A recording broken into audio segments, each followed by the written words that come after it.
All right, everyone. Welcome, everyone, and welcome, Cowboy George, to the final day of HR Summer School 2022. So glad all of you are here with us and looking forward to a phenomenal and fantastic day to wrap up what has been an incredible experience, and frankly, always is an incredible experience. So really excited to be here with you. George, I've got to ask. I'm excited. Day 3. The great thing about day 3 is that we've made it. The sad thing is that it's the last day of summer school, and I don't want it to stop. I kind of want to rewind this thing and start all over, continue it. You know, we got to have HR after school or something. I don't know. I'm thinking right now.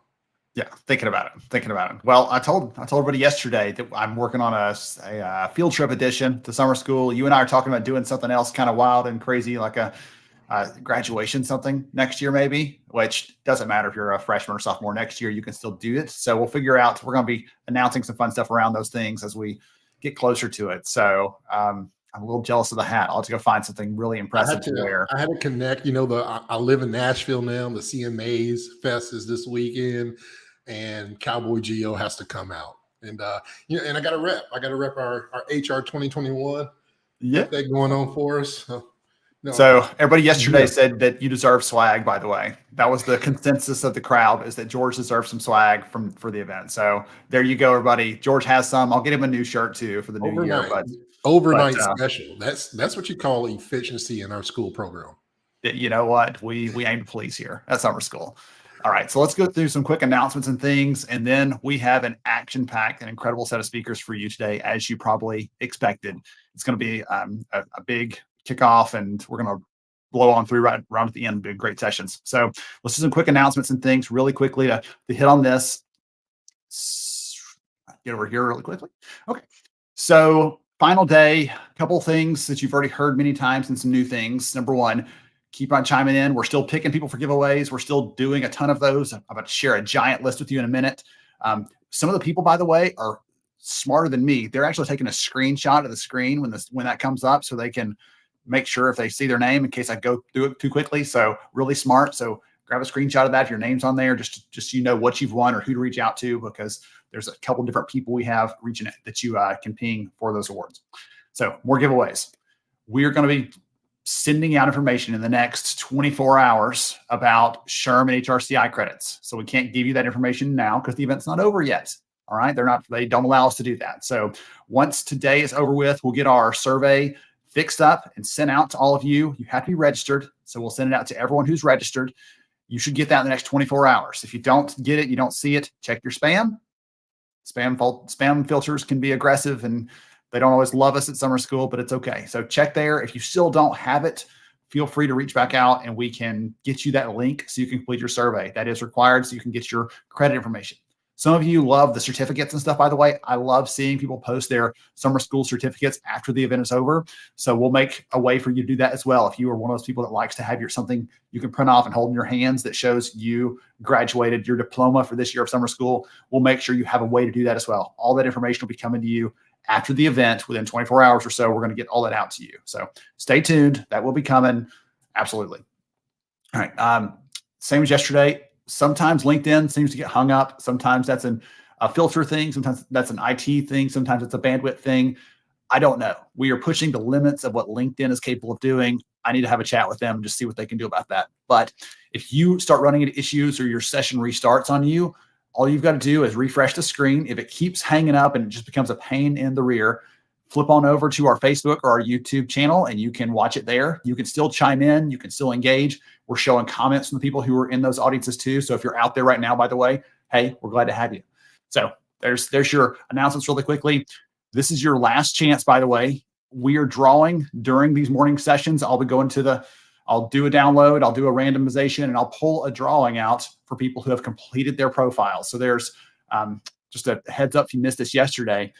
When I was setting up the registration, I wanted to know details about who everybody is. And so some of the people I had completed their profiles already, had already registered, and I missed asking them a key question or two. So if you go back in, eventbrite.com/u/tickets, it will show you summer school there. You just click on summer school, click on edit, and you change those two things and save it. That's all you've got to do. I can see everything else on my end. and we'll get you into that drawing. We're going to draw in the next hour or so for someone to win $250. And so I'm excited to make that announcement shortly. So if you want to get into that, take 30 seconds right now and go and do this, or you're going to miss your chance to be in that drawing. Okay. We have some incredible supporters, some incredible sponsors here who are making this event possible. Thank you to every single one of you. We appreciate you, from the summer school family, from the audience. I know you've all enjoyed hearing these amazing speakers. Today, we also have an interview where George is interviewing PeopleStrategy's HR leader, Beth Hearn. So we're going to hear another conversation where George gets to do an interview. Let lengthening that rope a little bit, let him have a little more freedom, and he's having some fun with it. He's playing with it, having a good time. And I'm enjoying letting him have his perspective in those conversations as well. So we'll hear from her and the other speakers we've heard from so far this week. Just amazing contributors to the space and people that I'm thankful to know. The shirts are available. This is the shirt I was mentioning a minute ago that I'm going to be sending to George once it's done. We gave some of those away yesterday. I'll probably give some more away today as well. So stay tuned for that. But if you want to get your own, you're welcome to go and do that. Absolutely. There's a link to do that. Okay. So we have some winners. I said earlier, if you want to grab a screenshot of this, you remember who to reach out to, you're welcome to. But we had some speakers this week talking about this app that they put together for HR leaders around resilience and how to handle the stress and the burnout and all those things. They came back and said, so many people were so kind and so supportive during the comments. They picked 4 more people who were chiming in during the session to give those away too. So if you're there on the left column, reach out to Rebecca on our team. She will get you set up and connected over to Al and Hannah so you can get that access, and we'll take care of it for you. In addition, some of you yesterday won a Goody Prize. Well, the team at Goody said, let's give away a ton more of these things. So again, get a screenshot. If you can't see that tiny, you can blow it up later. But all of you there on the right side, reach out to Nick at ongoody.com, and he will get you your prize. It's a free goodie. You get to check it out. I used one. I can't remember what I got. I think I got macaroons, like the little French cookies, because one of my daughters loves French stuff. So I got macaroons with my goodie, and I love it. I actually used it. I'm going to start using them to send out more of the gifts and things like that I do just for people that I interact with. George, I don't want to spoil anything, but there may be a goodie coming your way. Just a heads up. Okay, so let's see. We got that one. Oh, one last thing on Goody, by the way. So if you were not one of the people who won one of those, they're giving away $30 in credit to send one to somebody else. So you've heard from me and George this week. You've heard from some other speakers the importance of kindness and recognition and compassion and all those things. This is a chance for you to send one to somebody else completely at no charge to you. So you get a $20 sign up credit. And if you put in HR Summer School, when you sign up, you get an extra $10 credit to do that. So it's just ongoody.com/business. You can go, you can sign up. It's really easy. What I love about it, as we heard from Hallie yesterday during her session, is that used to, if I was going to send one to one of our employees in another office, I had to know their address or whatever else. With this, you just know their email address. You send it to someone else. They put in their own shipping details. They pick the thing that they want, and it makes it really easy to do that. So it's super, super simple. Okay, one last thing, and then we're gonna get rolling with this. So agenda for the day, for the morning, first half of the day at least. So I've got the announcements out of the way. We're going to hear from Carla and Camille in just a minute. I'm so excited to hear from them. I had them slotted here at the beginning because they have, if you think my energy levels here, theirs is like way up here, and they're both together in the session. So it's going to be great. Hear from Beth Hearn over at PeopleStrategy about connecting with your people who may not be there physically in the office with you. And guess what? If your people are physically there, she'll still give you some good ideas on how to think about this, how to approach this. And with George paired up with her, it's going to be great. Then we're going to hear about change from Pam Marmon. And what is so much fun about her is she's incredibly smart. She's got these very specific strategies for how to solve for these things. And I love the practical nature of how Pam approaches this. And the last session before we take a break and start doing some more giveaways is from Ben Sieke over at Delta Dental. He's the head of learning over there. And we're going to talk about training as a piece of what we have to do in HR. And whether that thing, someone says, hey, I've got this issue with this person. They need some training to solve that. Is it really a training problem, or is it a motivation problem or something else? And so we're going to talk about that aspect of what we do.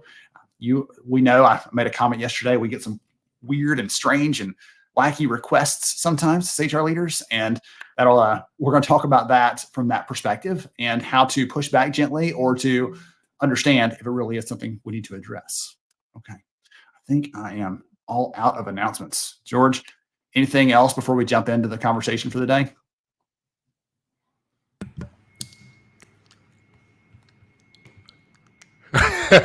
I just had a joke.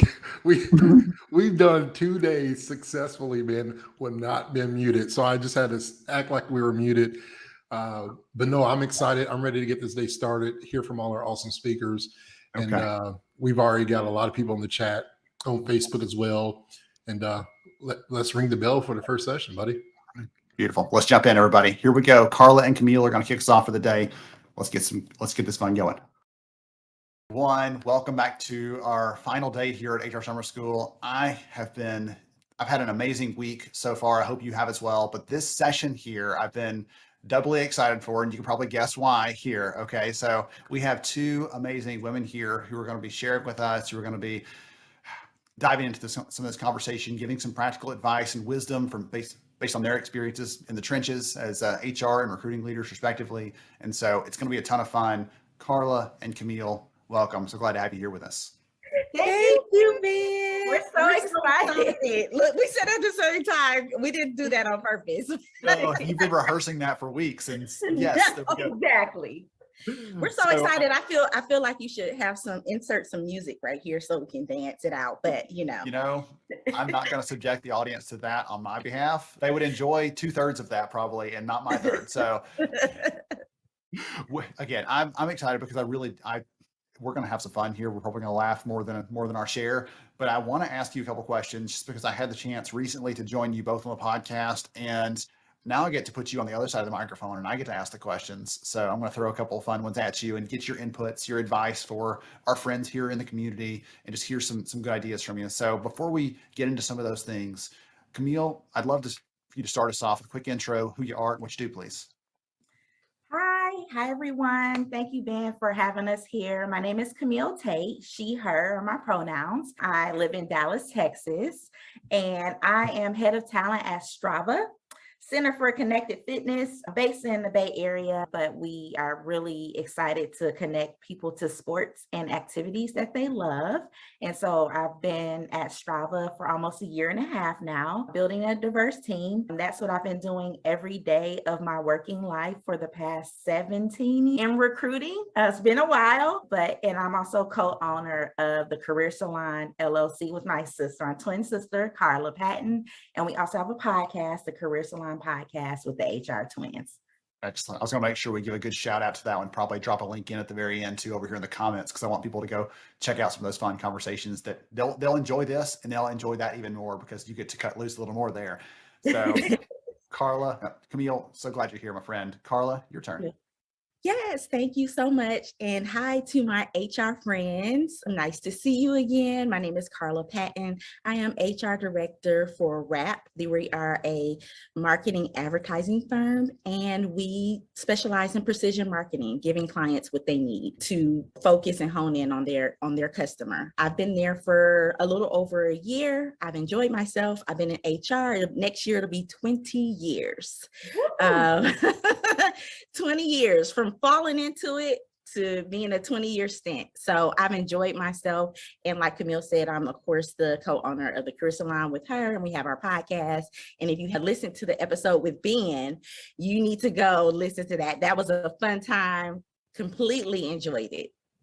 Awesome. Well, thank you for the kind words there. I enjoyed it too. It was a blast. And I was just remembering, you have been a summer school alumni, right, for a couple of years now. And so yes. I'm excited to have you here on the virtual stage with us to share some ideas, some feedback, some input to the audience out there. And just a reminder to everybody out there, by the way, I could tap you on the shoulder anytime. You never know when it's coming to ask you stuff. So, right. I just love to throw out kind of a softball question. And Carla, I'll start with you if you don't mind. Okay. One of the things that I get to do is talk to so many amazing HR pros who are across all kinds of industries and different experience levels and everything else. I'd love to hear from you what your take is. What do you think is the most important skill for an HR leader to have if they're going to be successful? An HR leader, I would say in general for leaders and individual contributors, is the effort and the will to get stuff done. I pride myself on whatever I do, that I work hard and put in 110% in everything. Our dad raised us, if you're sweeping the floors, you sweep them with the best of your ability. And I've carried that with me throughout my career as an individual contributor and a leader. I put in just as much as my team, and I put in even more as a leader to try to lead and guide and provide direction. And I think for me as an individual contributor, I pride myself on, if someone gives me a task to do, they know it's going to get done, period. There's no question. And I think that's on brand with me. If you were to ask any of my previous managers, like, what is something good that you see about Carla? That would be one of those things. And so I think that is an awesome skill to have, the ability to just get it done. And even if you don't know how, the effort to try to get it done is just as important to getting it done.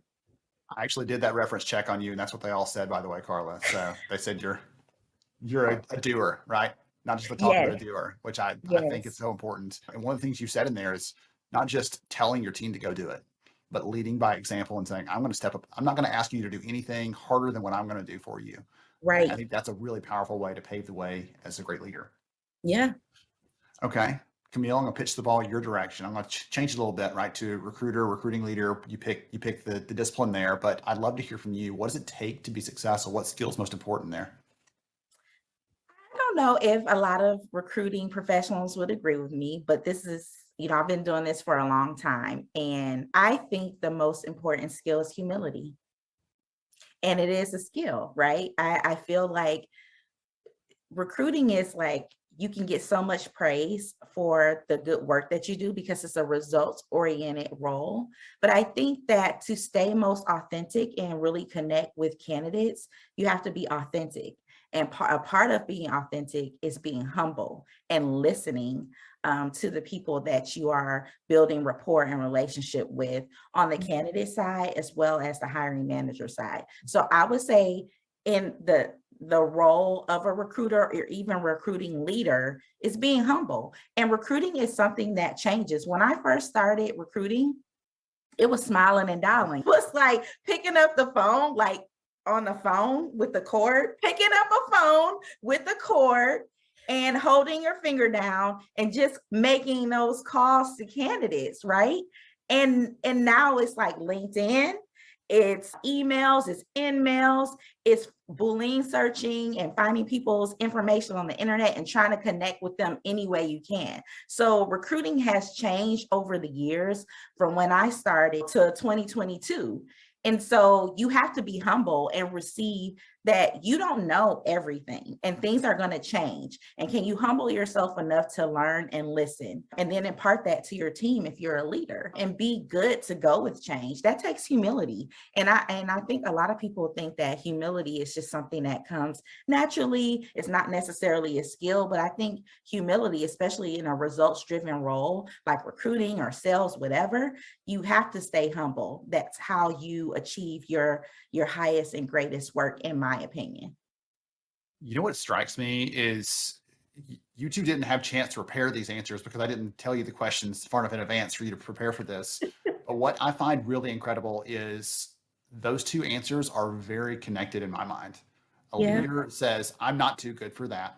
I'm willing to do that, right? I'm humble enough to mop the floor because the floor needs mopped or whatever else. I remember when I was in school getting my degree in HR, of what seems like 1,000 years ago now. And one of my professors had been a practitioner at a healthcare organization. And he said, I'm out there mopping up all the stuff no one wants to mop up because, right, one of our people didn't show up for the shift, or it was important that we had a clean, sanitized area so our people could work. And I'm thinking, when I'm hearing that from him, thinking some people are probably hearing that like, I just want to get a spreadsheet, or I just want to, have some employee files, or I just want to pick up the phone and call someone.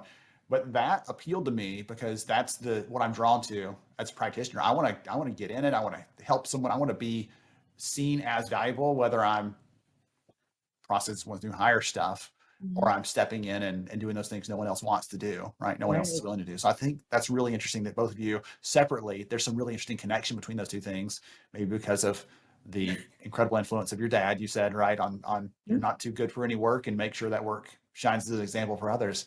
That's Yeah. really interesting. Okay. And you know what, Ben? I've been in recruiting 17 years. Of course, Carla has more experience in the HR game, but I still recruit. Like, I'm head of talent. I've, really worked hard to be a good recruiter and climb the ladder, so to speak, to this head of talent for amazing brand that's out there in the world, like, building a community of athletes. And I jump in with the team and I still recruit. I wish that I didn't have to recruit as much. We're growing so fast, so I'm kind of in there doing phone screens and stuff like that. But I think I will never lose that connection to recruiting, because I want to be in there with my team. I want to see what they're seeing. I want to interact with the managers that they're interacting with on that level. I want to keep up my chops, right? I want to be humble in the fact that as I continue to lead and ascend higher in my career, I can still keep up and I can still learn new ways to reach out to folks and how to connect with people in this change of generations. That's another thing, because recruiters, we work with people. And so you have to be humble, because you're talking to a Generation Xer who is applying for a job. That's different than talking to a Zennial and what they are looking for in opportunities and what they might need from a company. It's totally different, I'm telling you. And I've been able to see that as a leader because I'm still in it with my team. So I love recruiting. I don't think I would be able to do it like that's my only job. I love leadership, but I still like being in the weeds a little bit. Really fun. It sounds like Carla's got some of that same love too. Like I'm going to be willing to put in the effort on this stuff, whatever it takes. So I'm a generalist at heart, at the core. So whatever you got.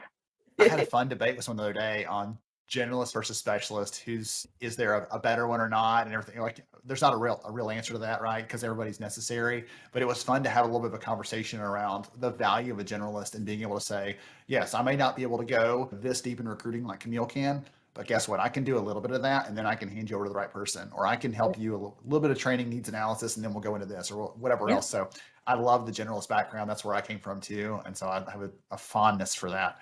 Yes. Okay, so the other question I wanted to ask you, I'd love those first answers. That's incredible. The second question I want to ask you is around. You occasionally hear, hey, if you could go back to your younger self, what advice would you give yourself, right? We've all heard that before, and we think about that in life often, but I'd love to hear that from the career lens, if you don't mind. So, Carla, I'm going to start with you here, if you don't mind. So, if you could go back to younger Carla, you started when you were 4 years old, I think, in HR, you said. Right. So, if you could go back to 4-year-old Carla and give her a piece of advice when it comes to, here's how to make your career success. Here's something you should probably do, or here's something you should absolutely stop doing right now because it's going to sink you long term. I just love to open that up for you. What advice would you give your younger self about being successful in this space? Wow. I wouldn't say it's necessarily pointed at HR advice, but more the career lens, period. And people may disagree with my answer, but what wrong is still okay. What I have found, or what I would tell myself, is no one has 100% control over your career except you. I think when I was younger, I thought that, I have a manager looks out for me, a manager sees what's inside of me and kind of guides and directs that to the right place that they see me at. And so I spent the first few years depending on a leader or a manager to tell me exactly where to go, when to go there, and what to do. And I found that, wait a minute, it's 3 years and I'm still at the same place. What's going on? I've got raises and accolades and things like that. But for whatever reason, I'm not getting to the point where I thought I should be. And so it kind of was like a little bit of the blame game on, it's this company, it's this manager. No. And what I've learned about myself and about career development is, can a leader support and sponsor me and collaborate with me on the goals that I see for myself and try to get me there? Sure. But is that 100% that leader or that manager's responsibility to get me where I think I should be? No.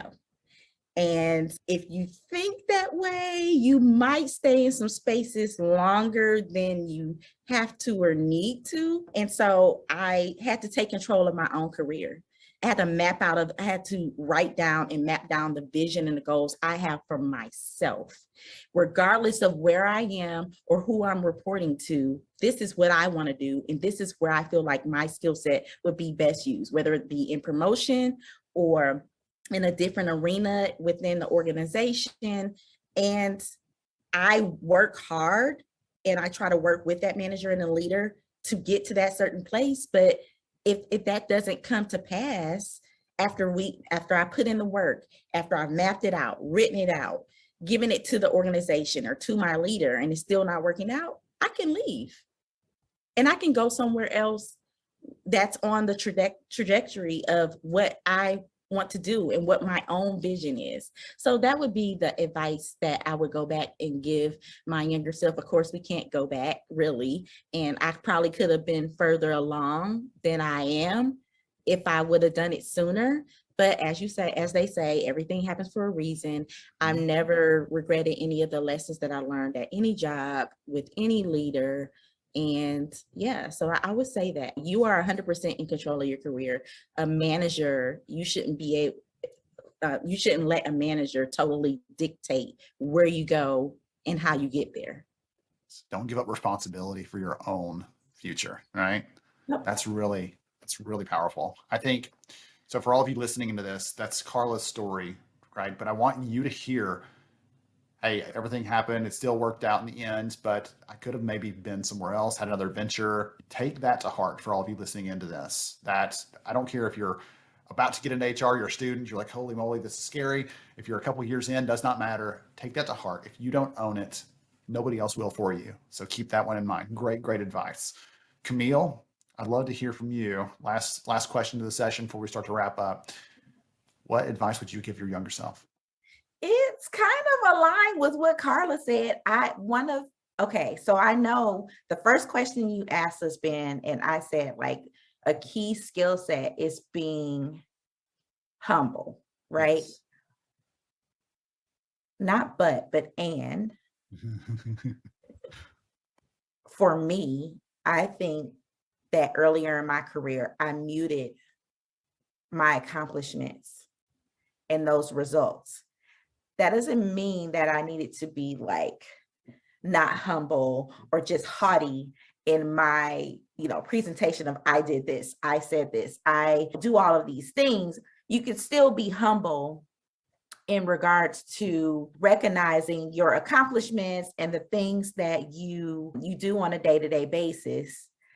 But I think I muted my accomplishments. So when I got started in recruiting, in my first recruiting job, people thought I was being arrogant for saying I filled like 10 positions in a month or something like that. And I was like, I thought this is contributing to the team. This is contributing to our metrics and things like that. And I think that I had that experience, and I think I muted myself, and I was just kind of meek and mild.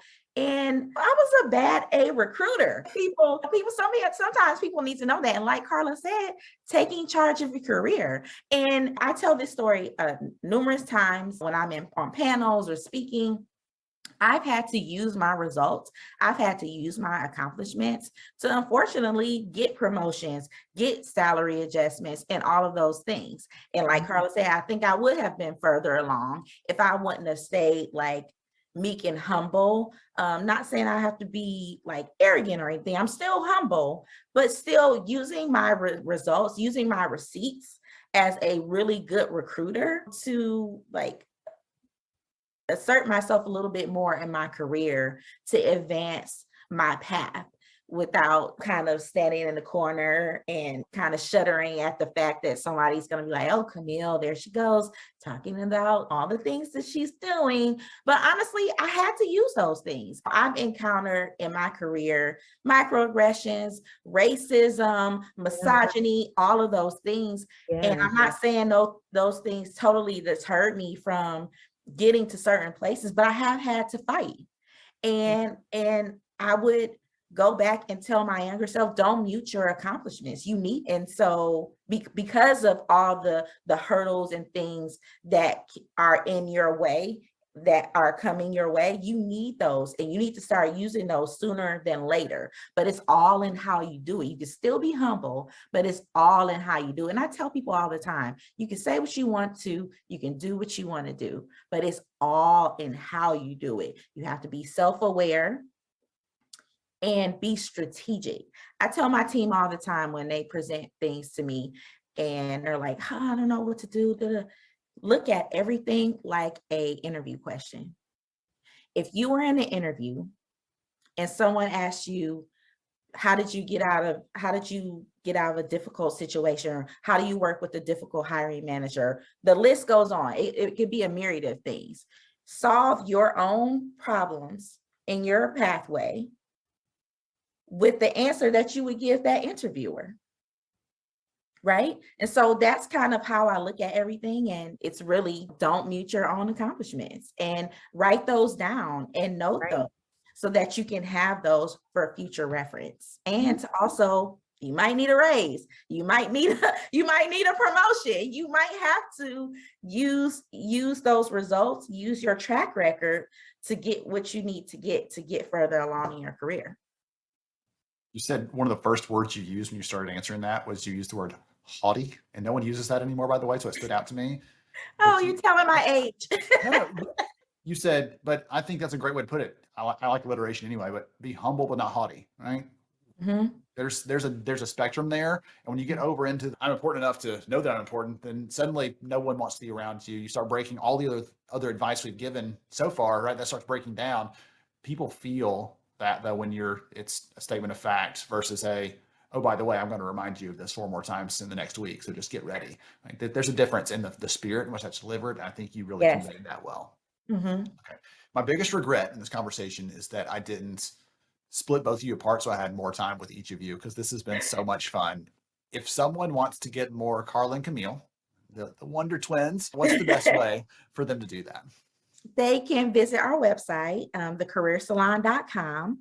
They can also find our podcast anywhere you could listen to podcasts. It's Listen Notes, Spotify, Google, Apple, you name it, we're there, so you can hear us banter back and forth as we've been doing for 41 years. We've been bantering back and forth. Now we just do it about HR stuff on the internet, but you can find us there. We speak a lot on panels and at different conferences and things like that. So our contact information is listed on our website.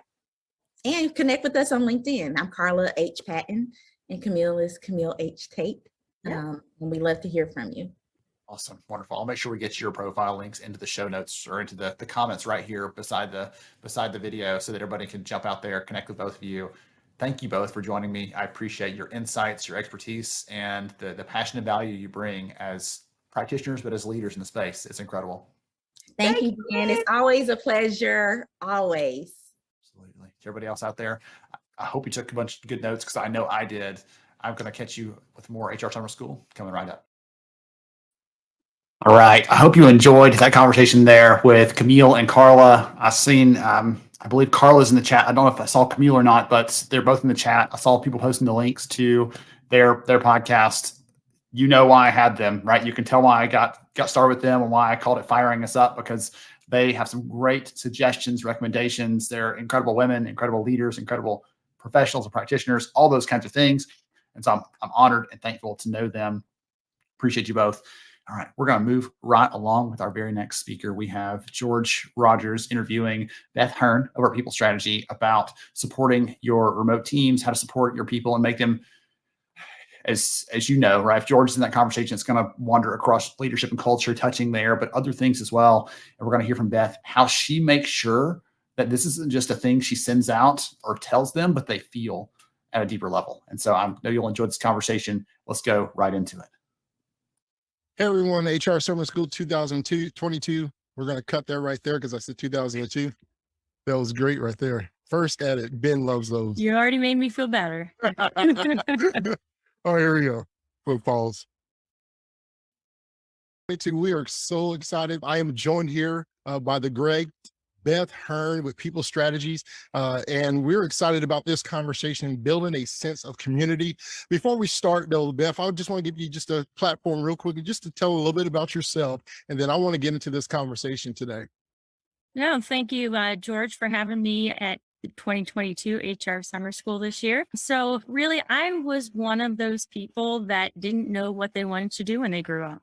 So at the end of my college years, I started working part-time in an HR department of one. So me being two. And a few months into it, my boss went out in preterm labor about 4 months. So it was kind of trial by fire, basically. Probably learned a heck of a lot during that time where I really didn't have any other coworkers to ask questions. And I'm not going to totally date myself, but didn't really have the internet to Google everything. So it was really just picking up the phone and reaching out to anybody I knew to get any information I could to continue moving the company along. So a few years into that, I left corporate America with my husband at that time and worked within his business in the back office, HR, payroll, accounts payable, accounts receivable. And then about 10 years ago, I re-entered corporate America and continued in the human resources department for a technology company. They had 5 offices with over 55% of their employees were remote. And then of those that were office workers, we were in the consulting technology space. And so they were on client sites. So this is where I really learned a lot about remote employees as well as company cultures. And our turnover rate at that time was less than 7%. Prior to being acquired, we were sold because we were good at what we did. And after that sale, we became one brand amongst many brands owned by a large global corporation. So I was part of a few acquisitions, mergers, and then really kind of did a complete 180 and came to the current company, still staying within the HR software space, and came in on the client side, which that 180 allowed me to kind of see what my clients, which are my employees, did. And then in 2019, moved over into the HR department, and I am managing a department of 3 right now. So That's awesome, awesome, awesome. So there's a lot of experience, and I just want to start out in this conversation as we talk about building a sense of community. How do you build a sense of community when you don't see people? Because I know some of the struggle, especially for me, I am a people person. I want to connect with people. I want to be around people. And you talked about working remote, and a lot of those people on your team being remote.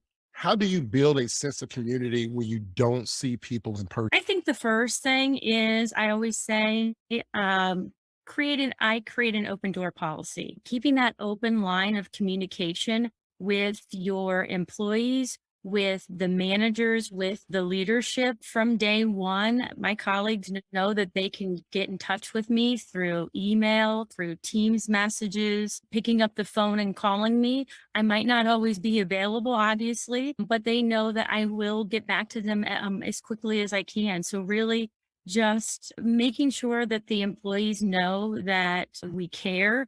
We do video. I know people are getting a little burned out on video calls, but I do like to do, especially during important, really heart-to-heart conversations. So employees know that I'm paying attention and what they have to say is important. So there are many different ways. I think also knowing your audience. So knowing that whether an employee is remote, whether an employee works in an office, a lot of companies are doing hybrid now, but really tailoring your communications so that they realize and recognize that you're talking specifically to them, whether it's having different templates. I have different templates for if they work in an office and whichever office that happens to be. So making employees feel like they're they're not just a number, because I think that for a lot of employees is one reason why they choose specific companies to come to. That's so good because it's important for us to not only feel like we're connected, but actually truly be connected. And sometimes as a leader, we feel like we're doing everything on our end to stay connected with people, but really having that sense and connectivity, really being connected to people to see how are they receiving the effort that we're providing. What are the best leaders? What is Beth doing to support remote team members and really making sure that, that connection is there? I think, again, communicating. So reaching out to employees, making sure that they're okay, having conversations with managers to say, hey, this is going on in the world. Let's make sure that we're paying attention to your employees and letting me know, or in the HR department know, when there's something going on. We're constantly having conversations that no problem is too little, no concern is too little to have a conversation with us. We're here to help make their employee, their work day a better experience. So Yeah. So if you can give yourself, there's so many people that are just starting, or maybe they're in that trial and error. Maybe they're a veteran in the game, but with everything that's going on the last couple of years, there's been a lot of challenges and things that a lot of people have not experienced, where jobs were always in person and all of a sudden now they've been remote, and then now we're getting back into slowly getting into the workplace. And then some people have been in the workplace, but they had that remote feeling and they loved it. And there's such a wrestle there. What's one key advice that you would give yourself and that may be able to be effective to those who are attending HR summer school today? I think find yourself a mentor. There is a different type of person for everybody out there. There's not one mentor that is the tell all, but finding a mentor for yourself. Mentors know what you're going to need to know. They've been through things that you're going to go through, and at some point in your career, and they've made the mistakes and have learned through those mistakes, so they can help you not get caught up. I think there's tends to be in the HR profession, we tend to be perfectionists, but really also allowing yourself grace when you do make a mistake. I constantly say there's nothing that we can't fix other than death. So really learning from your mistakes and allowing yourself grace when you do make those mistakes. That's awesome. So we talk about building a sense of community. We need that mentor, having somebody by our side that can help us guide us. You talk about the leadership portion of it and really staying connected. But just for a second, I want to speak about, because I believe it was last year, we talked, grace was such a strong and powerful word last year, and you brought it up today, that I want to really talk about that, because it's so often we're in a leadership role, and many of us have had a title for so long that sometimes that title can make us feel like that's who we are versus what we do. And we don't give ourselves the same, grace, the same strength, same love. We put up a wall for ourselves, and sometimes we look at it as failure and we're not doing a good job. But then we'll turn around and leave our office or bring somebody in our office and show them grace and compassion and empathy, and we don't seem to put that mirror in front of ourselves at times. Can we talk a little bit about, when we talk about building a sense of community, part of that community is us, right? How do we give ourselves that grace? I think first, celebrating your successes yourself, really allowing yourself to challenging yourself. I always say, if I can do 1% better tomorrow than I did today, then I'm going to continue to grow and move forward. So I know as a professional, we're all probably our own worst critic and hardest critic, but just I think also as we allow others grace, it's kind of a reminder to ourselves that we do need to give ourselves the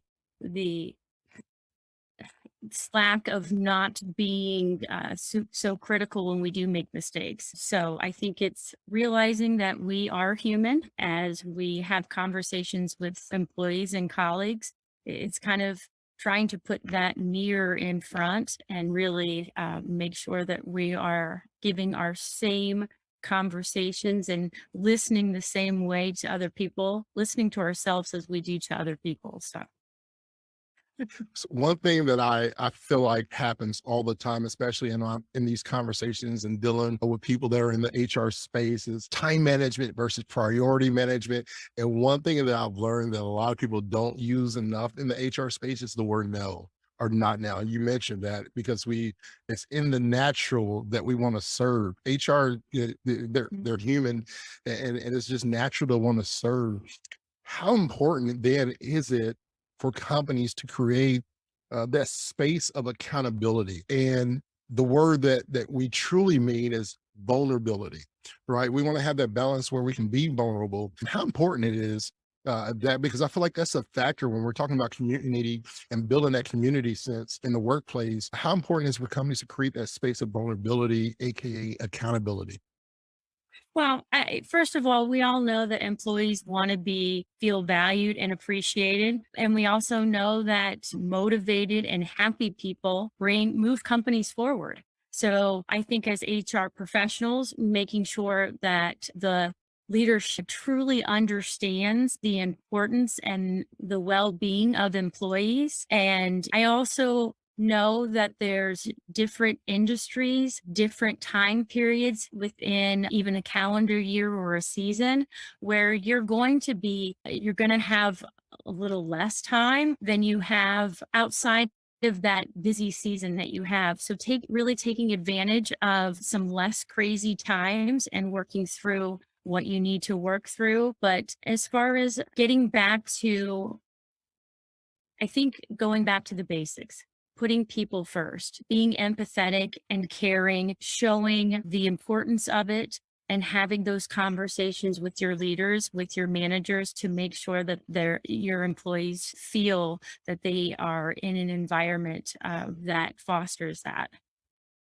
That's awesome. So when it comes down to it, really what I hear in building a sense of community is the strength of a company is not measured by what you're controlling, but it's really about what you're empowering and how you allow people to essentially be themselves and show that vulnerability. I mean, creating a sense in a space where people can fail safely, right? We want to make sure that at the end of the day, we're all humans. We're not perfect and mistakes are going to happen. We want to be able to create that space of vulnerability. I want to give the floor to you to kind of share any last thoughts or key points that you may have as we talk about and wrap up building a sense of community. What are some other key things that you can enlighten us with in today's session?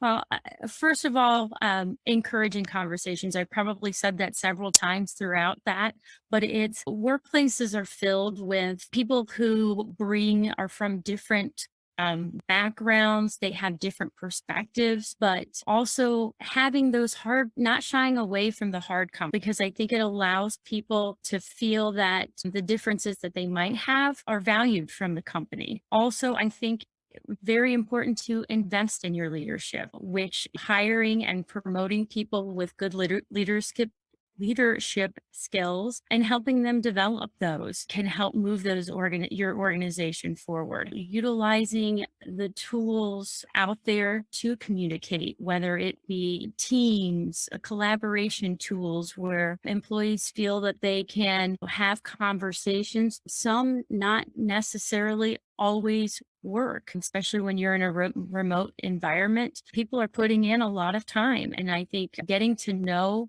your people outside of what they do just at their position and at their job is critical for companies, especially remote companies. Yeah. So it comes down to be real at the end of the day. Craig Groeschel, one of my favorite quotes I've been living off of for the last month is, and he says it all the time in his podcast, employers and people want people who are always real versus always right. And that's what leadership is truly is. We just got to be real. We're not right all the time. And people want to be connected to people who are real versus always right. Beth, I appreciate your time so much. Appreciate you joining us and People Strategy, being a part of HR Summer School 2022. Where can people stay connected or get connected with you after HR Summer School here with us? They can find me on LinkedIn, Beth Hearn. I would love to connect with everybody out there. Awesome. Awesome. Well, everybody, this wraps up Building a Sense of Community with Beth Hearn, People Strategies. I am George. I'm so glad that you joined us. And until next time, we'll see you soon.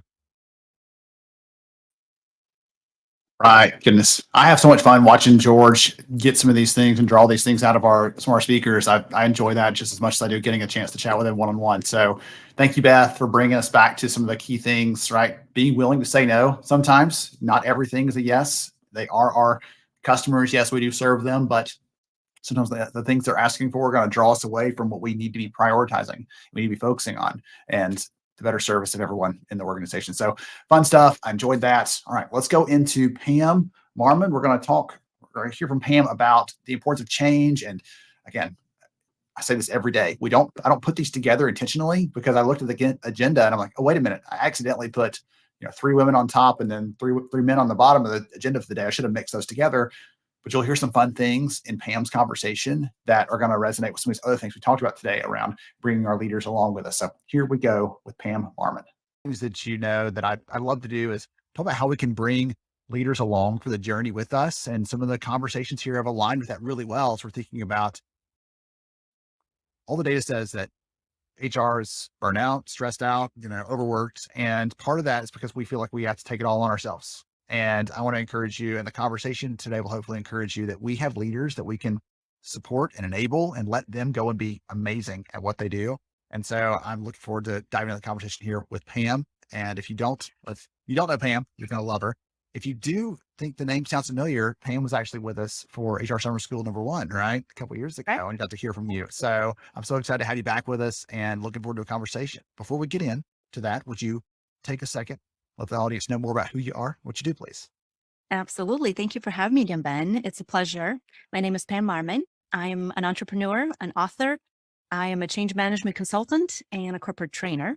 And I've been able to help leaders speed up lasting change with minimum disruption for over a decade.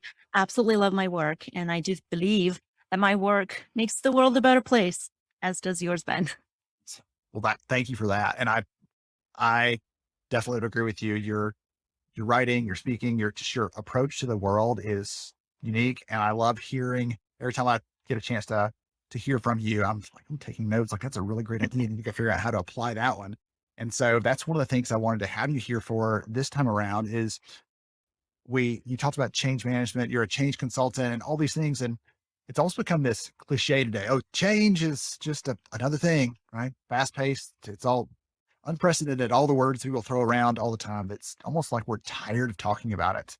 And my concern with that is we're going to treat it with less rigor or less discipline than we should, because it's just a thing. We're like, oh, well, it just is. Throw your hands up. I'd love to get your take on that. Do you think that's happening? And is there a danger in that? Yeah, I do think that's happening. And I'm actually going to start with saying something radical. I believe that change is not hard. And I know that's contrary to what most people believe, but I believe the change is personal. I believe the change is emotional. I believe the change is constant. I also believe that change is necessary for progress. So the way I see it, change is the future.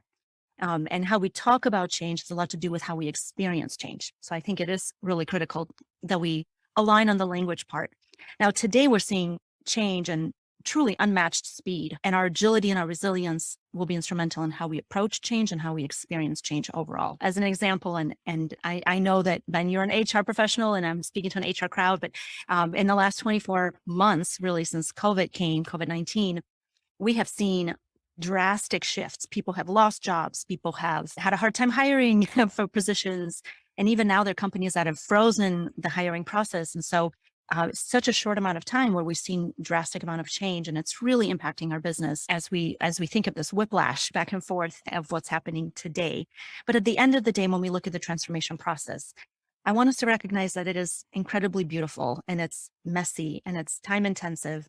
And we can probably all agree that anything worthwhile is all of these things, right? So we can't fear it. We can't fear change. We can prepare for change, and it has to start with our mindset. That's the beginning of where we need to start. And then our behavior will follow. So in order for us to really thrive in this constantly changing, evolving world, we have to condition our mind and our body for that endurance. I don't think that was novel indifference. Okay. Number one, yes, you warned us, and yet it was. I don't think I've ever heard someone say you've got to condition your mind, and your body, because change is just going to happen. And if you're not ready for it, well, it's still going to happen. So you might as well get ready for it. One of the things that I want to ask you about, you and I were kind of go back and forth on what would be best for you to cover. And you talked about this idea that for many of us, it feels like change is just happening to us or happening around us. And I know that locus control theory, if we're going to get nerdy here for a second, right? Do I make things happen, or do things happen to me? I have always kind of been on the other side of the spectrum, where I feel like I'm a participant in this thing, like it or not, I am. And so I have a chance to influence from there. All I can control are, my thoughts, my responses, things like that. I'd love to get your take on that. Is that a common thing, or do most people think, oh, the change happens to me, or it happens around me, and I'm just kind of along for the ride? Yeah, this is a topic of great interest to me. As a matter of fact, I'm writing my second book on this specific problem. The book will come out spring or summer of 2023. And it's really interesting because I'm also a locus of control that's more internal, but the more I encounter leaders in organizations and everyday employees, the more I realize most people feel like change happens to them. And senior leaders are somewhere up, in the organizations, have made some decisions that are going to impact the managers and the employees. And this assumption that my senior leader doesn't get it, doesn't understand me, doesn't understand my role, what happens, how that change is going to impact me personally, and what resources I need to make it happen. It's prevalent. It's there. And people feel helpless and they feel voiceless. And as a result, they resist change. They demonstrate that through that resistance. So the approach that I advise my clients to do is LESS. And that's an acronym that stands for listen, empower, speak, and solve. Less. Do less. Get more. I'm looking for a pen to write that down. Listen, empower, speak, and solve. Solve. And if we have some time, I'd love to share a little bit about each one of these categories. Yes, I wanted you to break that down for us, because I think I'm a fan of acronyms, number one. So any acronyms a winner for me. I'd love to hear from you some of the, how does this look practically and some things like that. Yes. Absolutely. So listen is all about understanding. Why is this change taking place? How will this change impact me and my team? And what is expected of me to make this change successful? And we begin with understanding, because it's the heart of knowing the why behind anything that we do. If we don't have that understanding, if the change itself is not aligned to the organizational mission, to the strategy, people will most likely not support it. There's a gap in communication and alignment. And so people resist change. So understanding is the practical piece that is required to make any change successful in an organization. So that's why we start with listen. And I also advise the senior leaders to begin with listen as well, because on their end, they have to understand the organization, how ready the organization is for change, what potential obstacles do we have to overcome, how do we address those obstacles, what do people need from the senior leaders in order to be successful. So really, if we all come to the table with this mindset of, I need to listen first, then we open a door for better understanding. Here's a phenomenal book. I'm going to pause for 1 second and let you continue, because I want to get all these out in our time available. There's a phenomenal book back there somewhere on the shelf called The Frontline Leader. I read it years ago about a healthcare CEO, and he talks about how he listens to his people. And he says, we have tools and all the systems to listen. But his favorite thing to do was to walk through the hallways of the hospital. And whenever there was little scuff marks on the floor, he'd use his shoe to kind of buff that scuff mark off. And if someone walked by that was wearing one of their badges, he'd stop them and just say, hey, what's going on? Is there anything that you need? Like, what's making you happy today? Is there a problem? Yeah. And we'll just use those little moments to listen to those individuals and what was going on with them. So that's the first thing that popped in my head when you shared that. I love that. There's some really practical ways you can listen, and conversations really enable us to hear. A lot of senior leaders, the challenge with listening for senior leaders is that people sometimes are afraid to tell them the truth. And that's unfortunate. So in those circumstances, typically when you bring a neutral party like a consultant or somebody to come and facilitate those conversations, it opens the doors for people to listen better. We do surveys, we do interviews, we do focus groups. There's so many different ways that we can enable an organization to be more open and for senior leaders to really hear and for people to speak up. So it's a win-win for everybody. So that was L. Listen, what's next? Empower. So empower is all about influence, the posture for courage, and also negotiation. And I love empower so much because we have to see ourselves as people of influence. And the truth is that senior leaders rely on influencers to make change happen. They need us. They need all of you, but you have a choice. You can choose to influence to propel the vision forward, or you can choose to use your influence to slow progress altogether. So we have a choice. Sometimes subconsciously we behave in a way that's really not desirable. And what I mean by that is rather than advocating up, we commiserate with our peers, maybe worse, we take it to our employees, so spiral in the wrong direction. And so this is the reason why it's so important that we pause before we act. And that's a very sacred place. We have to guard it. So that's influence. Courage is all about you having a voice and really understanding if something is not going the way it needs to go, then what ideas do you have that you can bring to the table? So finding that courage to bring your ideas into the world, because that can be scary for a lot of people, but finding that courage is really important.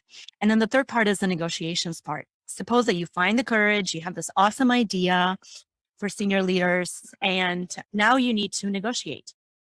And the negotiation part is part of your daily life. So maybe if we have a second, can I talk a little bit about a technique that is really helpful? It's called the open door. So an open door negotiation technique is, let's say you have a senior leader who has a very unrealistic expectation about how change is going to happen in the organization.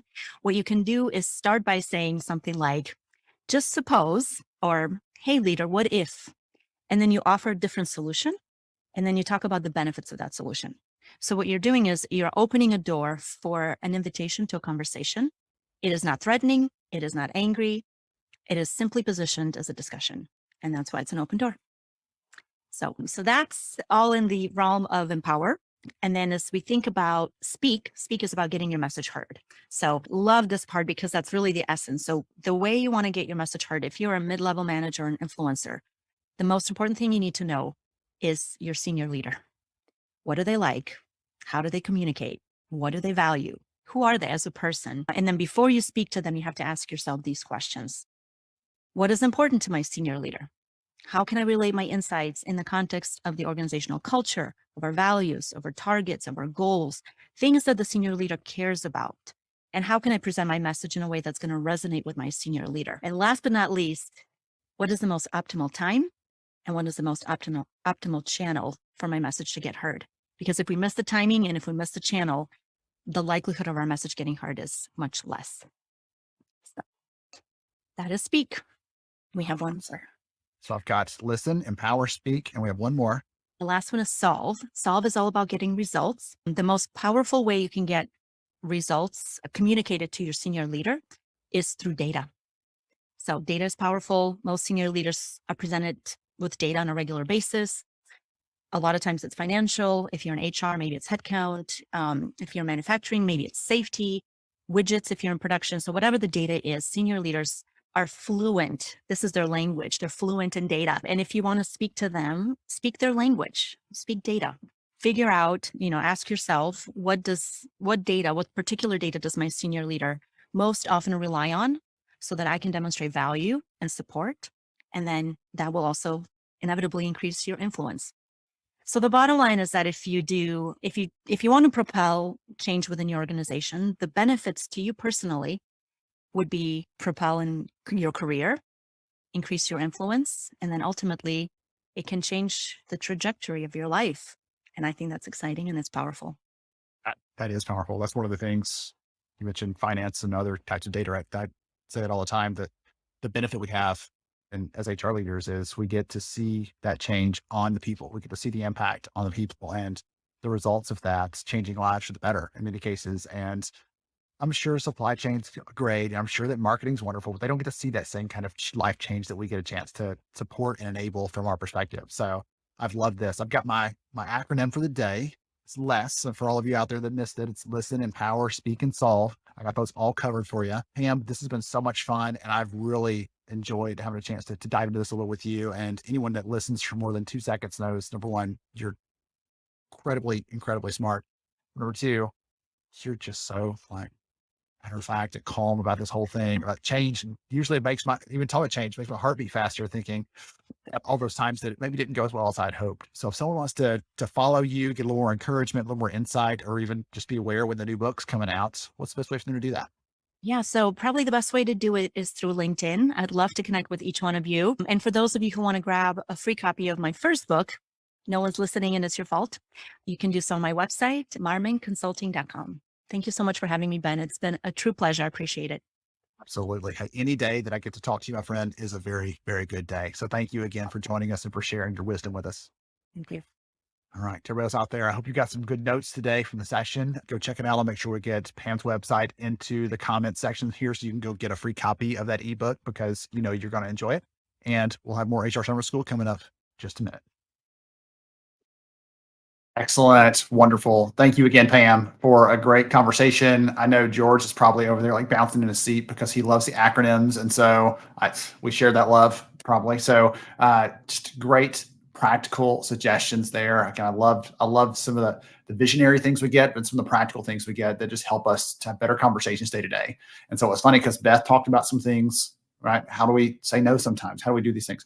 We hear from Pam on here's how we handle that ebb and flow that comes. And then we're going to hear next from our other speaker before the break.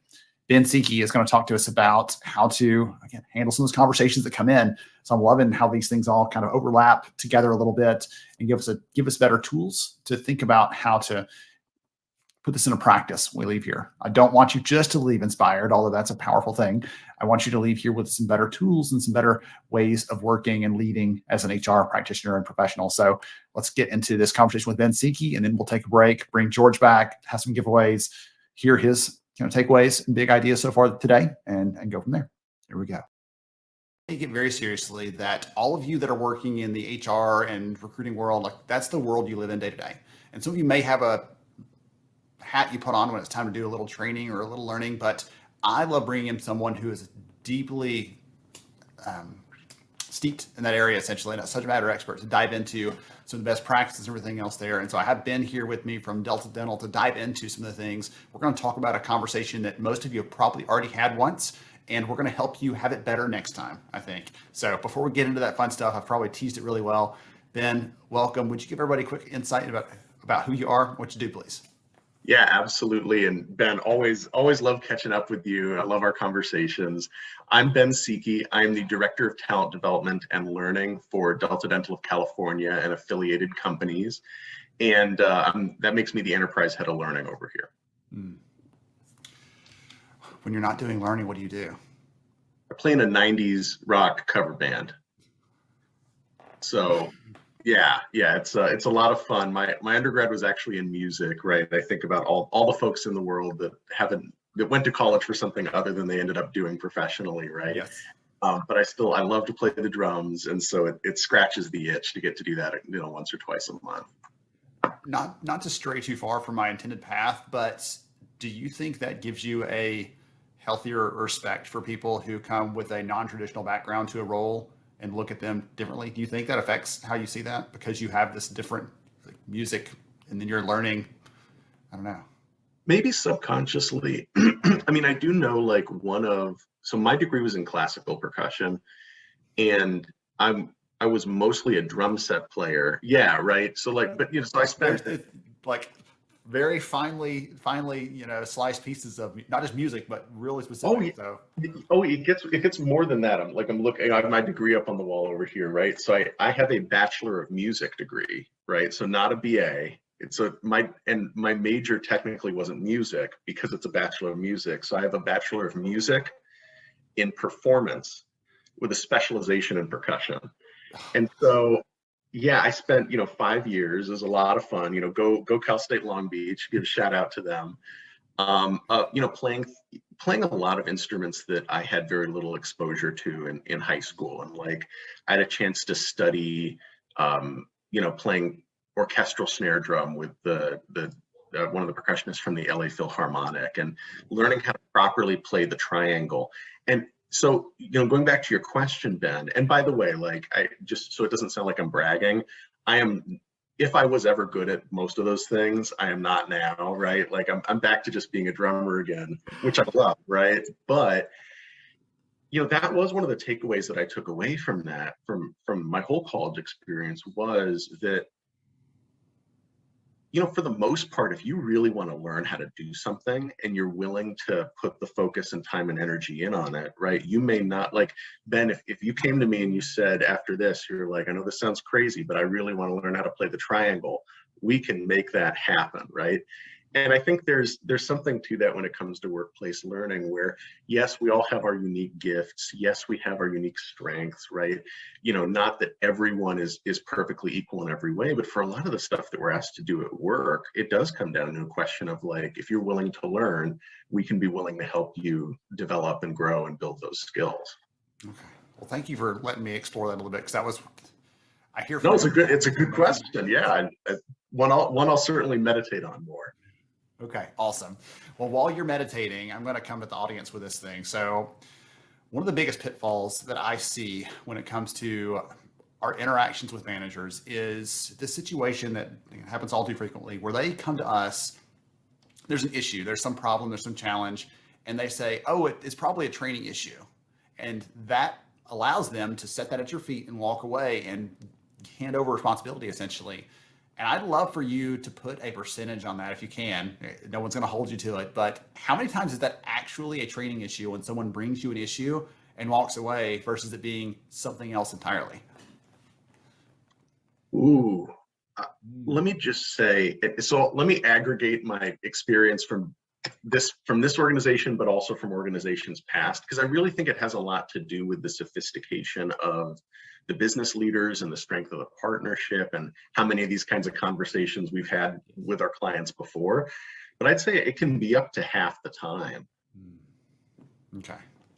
So for those of you out there listening to this right now, by the way, if that's ever happened to you, someone came to you and said, hey, this person is a problem for X reason and they need training to solve that, I'd love for y'all to drop that in the comments right now, because I'd love to see how often this happens out there. We'll do a quick poll, quick sample size on that just to figure it out, because I know that you and I had a chance when I met you in person finally, by the way, a few months ago. It was a blast.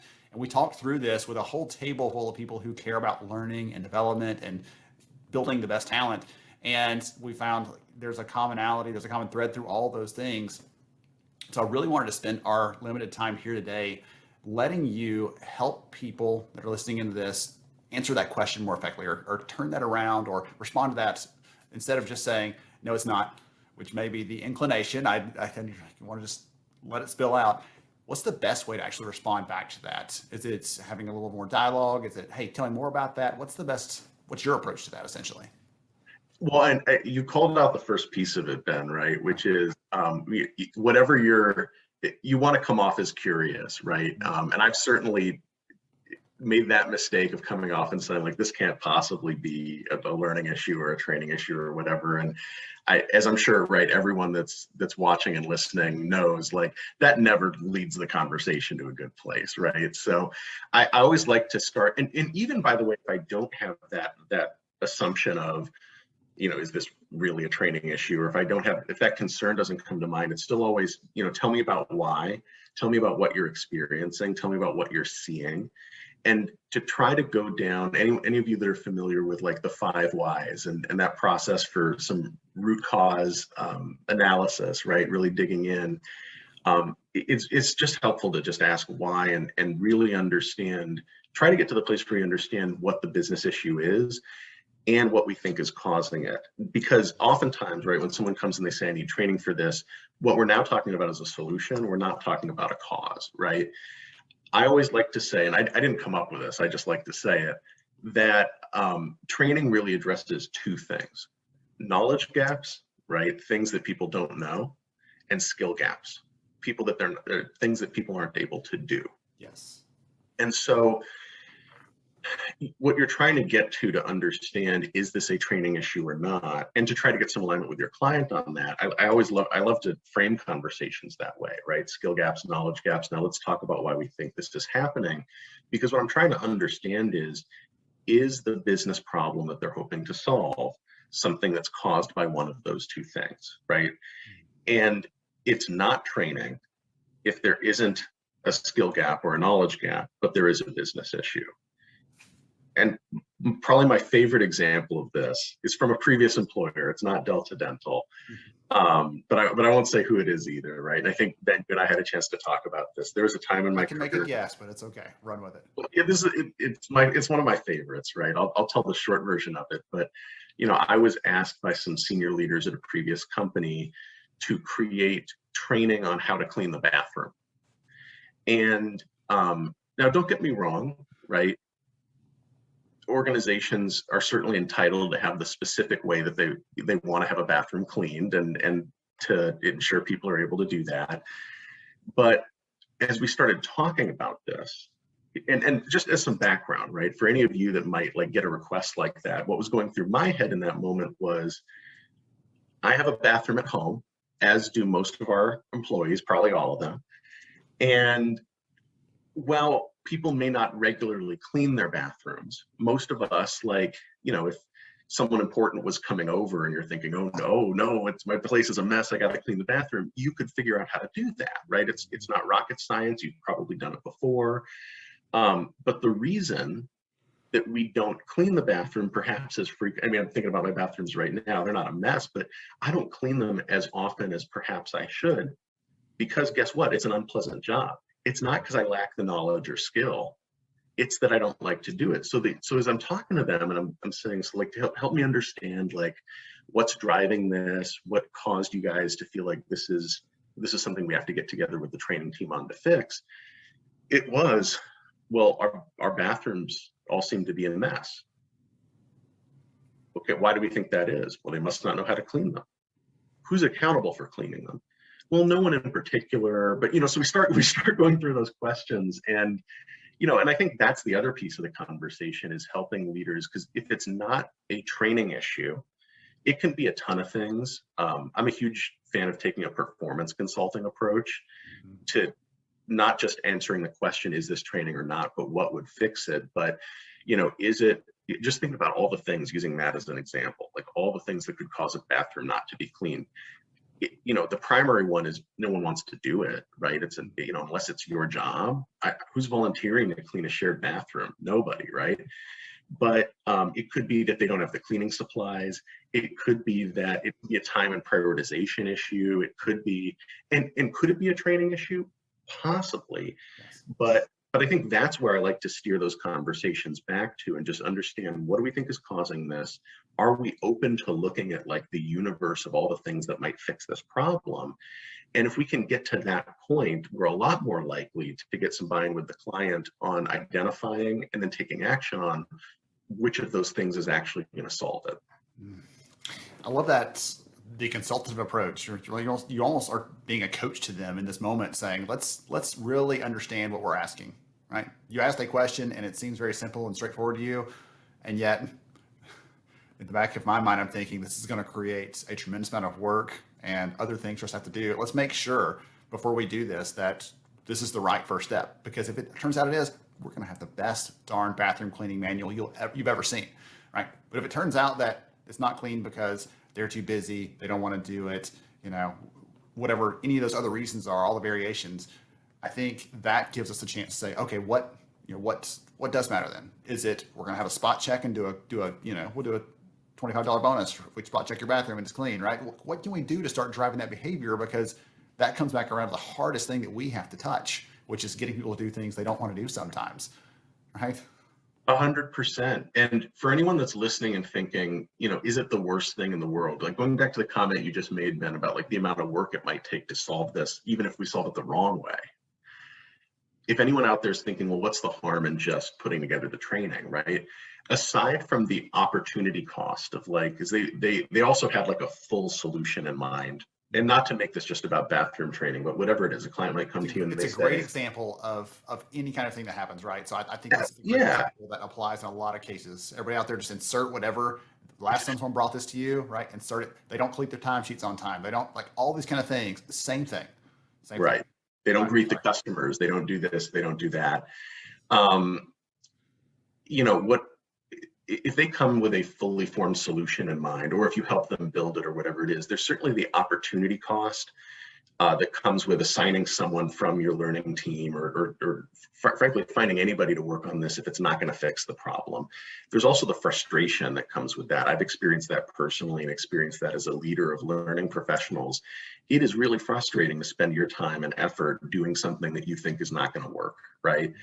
But there's the bigger one, which is if we, let's say, right, let's use the example you just gave, Ben, of, they're not filling out their timesheets. And the client is insistent that we need to have training. This is a training issue. And so we just build the training, either, against our own beliefs, right? Yeah, beliefs or inclinations, or we don't even dig in and we just say, oh yeah, that makes sense. Like, let me build the training.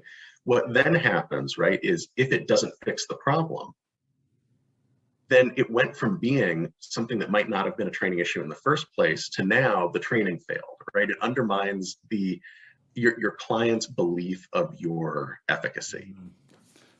That's a really great point, because when you say, okay, when you acknowledge that and you accept what they presented to you, you take ownership of it from that point forward, essentially, for better Absolutely. or worse. So sorry, I mean, I was just thinking even more on that, right? Even if it goes well, like I'll give an example of something, another example was working with a quality assurance team that was asking for training. This was in a contact center environment. They were asking for training to address a quality issue because in this particular business unit, our contact center agents over and over again were making the same mistake. And surely that must be a training issue. So my next question was, well, what is the mistake? Like, help me understand what the mistake they're making is. And this was an interesting example where every time, this was like a specialized unit within the contact center. And so every time a call got routed to them, they had to check a box on like the profile of the person that was calling in to essentially, I don't want to say flag them, but like designate them as someone that group should be the one dealing with, right? So that for call routing purposes or whatever. So literally the issue then was they weren't checking a box, but they were expected to check that box every single time. They knew where the box was. They knew how to check the box. They were checking the box sometimes. They just weren't doing it all the time. And so, wanting to be curious, it's like, let's talk to the business leaders, but I already have a hunch in my head that this is more of a communications issue than a training issue. I don't need to train someone on how to check that box. They know the box is there. They're capable of checking the box. They just need to be held accountable. And honestly, maybe they're just forgetting, right? And so if we had though done, so I'm looking at this and like, this is a problem with a really light lift. Let's say that we had put together some training and, took them off the phones or put together an e-learning, whatever it is we needed to do that. Let's say it fixed the problem. That is like, I'm trying to think of a good example, but that would be overkill in my mind, right? It wouldn't be right sizing the solution for the problem you've got at hand.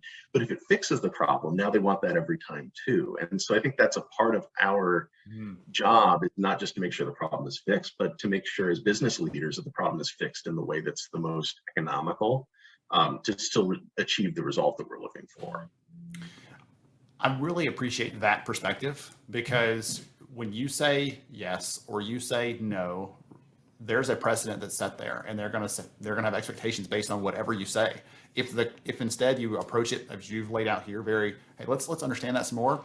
The next time they come to you, they say, you know what, I'm not going to go in Ben's office until I know the answers to A, B, and C, because that's the first things he's going to ask me, and I want to understand that. And sometimes they'll figure the answer out on their own without having to come and ask for the training, right? Or they come more informed. So if you do need training, guess what? Sometimes that's the answer.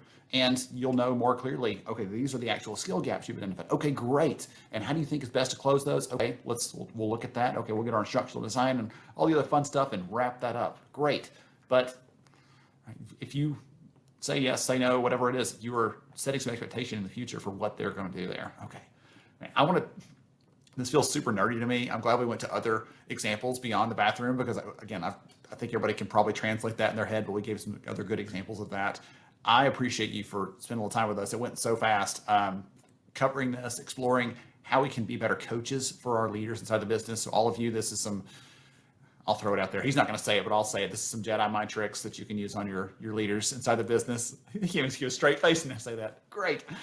Use that on your leaders to make them better and to make their teams better and to help everyone involved. So if someone wants to connect or follow you, Ben, what's the best way for them to do that? LinkedIn is the best. So yeah, come find me on there. Okay, perfect. I'll make sure that your name is right here in the chat so people can click right over, connect with you. Thank you again for joining me for, again, what for me is a fun conversation. For everybody out there, I hope it's a very practical one. And for you, you get to reminisce about percussion and all the other fun things that were involved here. I love it, Ben. Thanks for having me. Appreciate it. Oh, goodness. To everybody else out there, hang tight for another session of HR Summer School coming right up. All right. A new favorite, Ben, maybe. I love hearing from him on training. I had a chance actually to meet Ben a few months ago at an event, and we're sitting around chatting a little bit with Matthew Brown, who's also here in the chat. I saw him earlier chiming in, but we had a couple different leaders in the space. We're chatting about that being a common issue across companies. So we thought that'd be a fun one for you. And based on the comments and stuff here, we all see some version of that. So George, I'm gonna bring you back up here, my friends. And I'm going to get a couple of last minute things done for some prize winners to get some shout outs, things like that. But I'd love to hear from you. Any takeaways so far from the last couple of conversations? Because I've kept you locked away for a few minutes. I'd love to hear from you. What stood out to you? Oh, you are on mute. I think it's important that we do this all day today, is that we just start every session with George on mute for everybody's excitement, right? Man, there's so much in these sessions, being that we have to, as people, remind ourselves, how do we stay connected, right? The hardest part for me was staying away from conversations of acronyms. I love acronyms. So, when she brought out LESS and was discussing those things, I think the key part of acronyms, man, it helps you remember. It keeps it in your mind. It helps you, it stick out. So I think those are crucial key points to have. Another thing that I guess is a highlight for me is, as we talk about, embracing skills and things of that nature and connecting with people, how to, tap into the talent and creating that connection with people, earlier with Beth as well, creating that connection with remote staff. How do we stay connected with them and keeping them connected and making them feel like, especially over the last couple of years, right? We're working virtually. How do we feel like we still belong when we're, apart in a sense? And, it's the old adage back in the days, long-term relationships usually don't last. And now here we are in the workplace where it's essentially we're long-term relationships. We're distant relationships. And so how do we keep that connection? And at the end of the day, everything revolves around communication, right? We have to stay connected through communication. How do we communicate then becomes a problem that we have to solve, and how we relate to each other. Good takeaways. And I knew it. I could see you. The audience can't see you when I've got you backstage, but I can see you, and that you know the acronym, and you're there. I'm over here. You know what's funny? I won't lie. I'm gonna be sharing a little bit later. So I'm over here thinking, oh, how can I put this word in the acronym to end the sessions today? For all of you that don't know, George spends every night either hugging a shoe or playing an acronym, developing a new one. So that's did you say shoe? Oh gosh. Coming to America. There you go. You said George. shoe, so I had to pull it. I had it sitting right beside me. These are the shoes of the day. Coming to America, Giannis Antetokounmpo. This is his shoe, Milwaukee Bucks. Yeah. All right. Fun stuff. Okay. All right, everybody. We're going to give some things away really quickly and share with you the agenda for the last half of day 3, and give a couple things away. So let's pop this up really quickly and do this. So we have some winners here. So these are the ones. If I saw you post something yesterday, so LinkedIn's actually throttling all my notifications. So I have to go through manually and look for every person, and there's a lot of them. So I grabbed some people who I saw some of the write-ups and things yesterday. Kenny Dang, I want to give you a special shout out because yours are always incredible, really in depth, great notes, and you can tell you're really hooked into this. So all of you have won something here. So congrats to you. Again, grab a screenshot if you need to, so you know your name there. You all want something. If I've already called you out once before for something else, go ahead, ping Rebecca anyway, tell her this is your second time, and we'll get you something in addition, just as a thank you to each of you. All right. I did my magic random gift card drawing for someone who had completed their entire profile there for summer school. And so Donna, reach out. I didn't put the email address here. Reach out to me or reach out to Rebecca on that email address, and we will get you hooked up with that gift card. Thank you for doing that. And thank you to all of you for updating that. It's so much fun for me to go through and look and see who's new, who's showing up again, who's here again. Frankly, a lot of events, they have people who come once and then never come back. And we have a tremendous number of people who are sophomores and juniors. I mean, if you freshmen can now tell why people come back again, because it's a ton of fun. It's a lot of energy, and we're all getting the spiritual food we need to move forward and be great for another year. So congratulations to Donna on that one. And here's what we've got for the last half of the day. So I'm going to do my very best to make sure I don't talk very much at all in between these sessions, because we're going to hear from Jesus first on really looking at the skills of our people and how to use that as a retention lever. We've talked about a couple of different layers of this in the last couple of days. And so this is the last piece of that puzzle. We talked about George talked with Jess about mentoring yesterday, right? And the day before, we heard from Kelby over at Southwest Airlines about using making internal opportunities visible to people. And so I'm going to talk to Jesus about the importance of really looking at the skills that every person brings to the table, so we can help them, whether it's to find what the next step for them, or to help them think about what else they could do inside the business. We don't have to lose them, because many people feel like the only opportunity to step up is to step out. And we don't want that to be the case. So we'll talk about that as a retention tool. I'll have a session with Jason Lauritsen. So I actually was supposed to be having a session with another one in here, slotted in here with my good friend, Dr. Pamela Lirio. Pamela, I saw you in the chat earlier. If you're still here, I love you, appreciate you, and apologize that I had an issue with her recording that I didn't find out about until last night. So I've got Jason Lauritsen in here talking about the effectiveness of care. He is a speaker and a writer on management and leadership, and you're going to enjoy that session. A lot of good takeaways and a lot of good things that echo off of this morning. And then if I can save some time for you, my friend George, I want to hear from you at the very end today. If I shortchange you a little bit on the time, we'll find another time to go live sometime in the next few weeks and share some more. But I wanted to give you a chance to share some things. Last year, I had you kicking off every day and sharing some things that you were seeing and what your priorities are. And I want to give you a chance to do it at the end. So without any further ado, I think we're going to dive in and jump into Jesus' session here and get the ball rolling, so I do not trample on your time, my friend. Sound good? All right, let's go, people. Let's make it happen. All right, Let's go. let's get this queued up for us. Let's hear from Jesus over at Phenom. Let's go. One, we're going to talk about how to leverage the value and the skills your people already have and recreate that feeling of being desired all over again by helping them find other opportunities inside the business. And I know we've had a couple different flavors of this conversation here at the event, because it's one of the things, if I can be very honest with you, that I focus really heavily on in our research, because I believe it's a powerful thing we can be doing to serve our people, to support them, to help the business. There's all these benefits that come from tapping into our internal people. And we're going to dive into this in just a minute with Jesus here. So welcome, sir. Glad to have you. Thanks, Ben. Glad to be here as well. Well, I'm pumped. You and I had a chance, it doesn't seem like that long ago, maybe a month or so, maybe 2 months, on HR Tech Talks. We talked about some of these kind of things, and I was excited to have you come back, because we're going to talk about some more and dive into it for a bigger audience here, but also maybe go into some things that I'm really curious about that we get to touch there on the show. So before we get to some of those fun things, would you take a minute and let the audience know a little bit more about who you are and what you do, please? Yeah, absolutely. So, hey, everyone. My name's Jesus. I am the lead product manager here at Phenom, and my primary focus is on everything employee experience. And when I talk about employee experience, I'm thinking about growth, promotion, career development, skill attainment, skill reattainment, anything to do with your employee's career within your organization. So that's what my product focuses on. And Phenom focuses on a multitude of other products, but my primary focus is employee experience.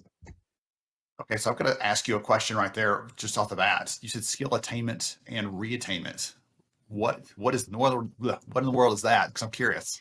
So I think the best way I like to think about that is learning something new on the job, learning something to grow within the organization. Could be something new of interest for you. It could be something related to your career path, or it could be as simple as just relearning something you already knew, right? The skills change so rapid, technology changes so rapidly that reattainment doesn't necessarily mean learning something new, but it's just staying up to date on all the fresh and new topics.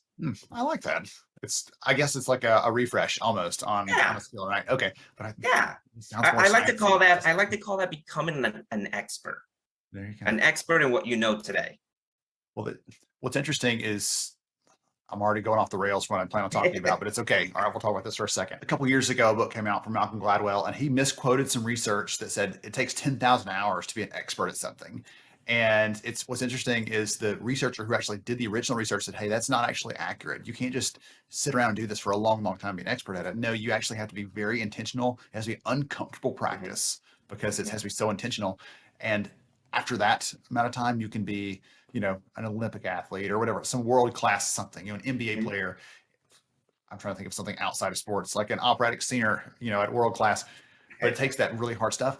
For most of us, we don't need that level of intensity, right? We need a couple hours of refresh maybe to be really good at this thing, or even in the context of the bigger summer school event, I have a speaker talk about mediation, right? Mediation skills, how to build better relationships and how to give a little bit and then understand where you should push a little bit and that kind of fun stuff. So I'm just thinking about that in the bigger picture of what's happening and how I think about those things. I'm probably a little more of a nerd than the rest of the audience here. So I'll put that to the side for them. What I wanted to ask you about, going back to the line of questions, was we were talking about this a few minutes ago before we started recording, this focus on career development. It's always been a focus to some degree, but you said you're seeing that being a higher priority for companies right now. And I'd love to know why. What do you think is really driving that?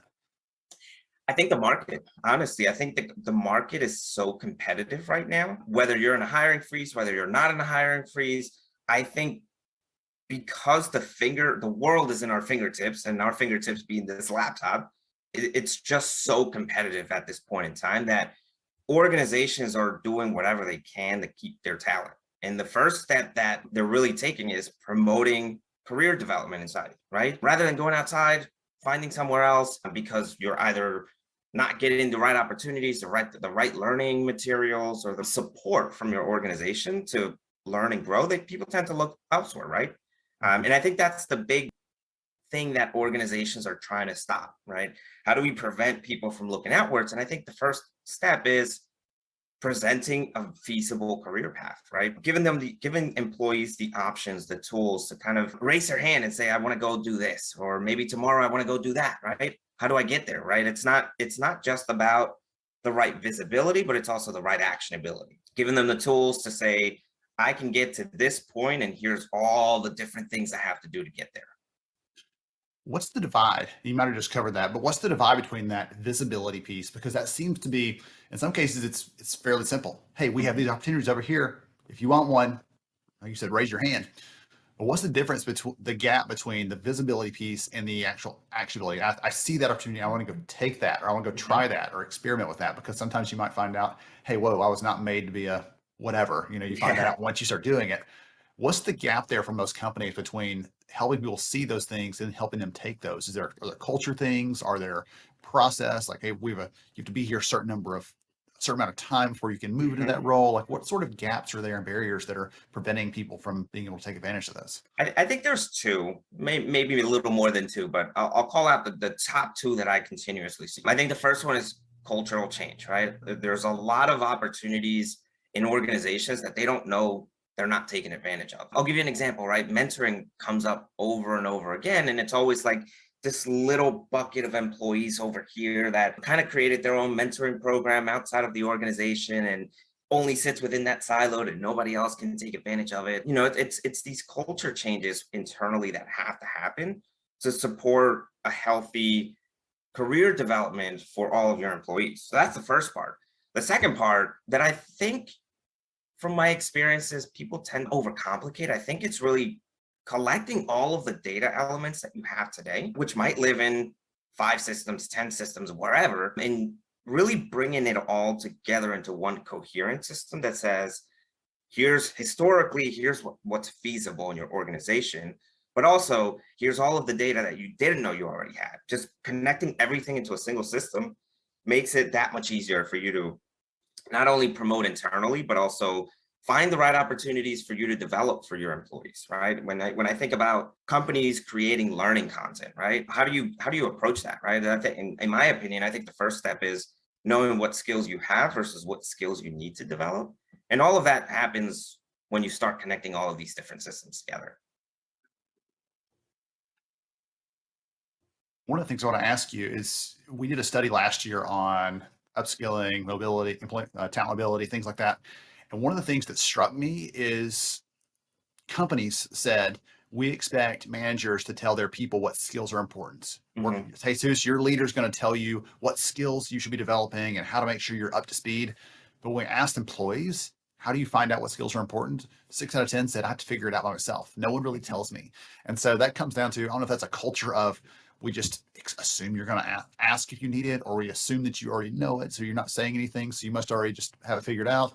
I don't know if it's that, or we expect managers to do that when they don't know what those expectations are. I'm not sure. I'd love to get your take on that a little bit. What's that gap maybe? Or, I mean, because that gets down to that actionability piece, because when it comes to it, that manager, like it or not, is going to play the role of helping you launch or receiving you if you're stepping into a new role. So they play a critical piece of this, and yet they're not always empowered or informed enough to help make that possible.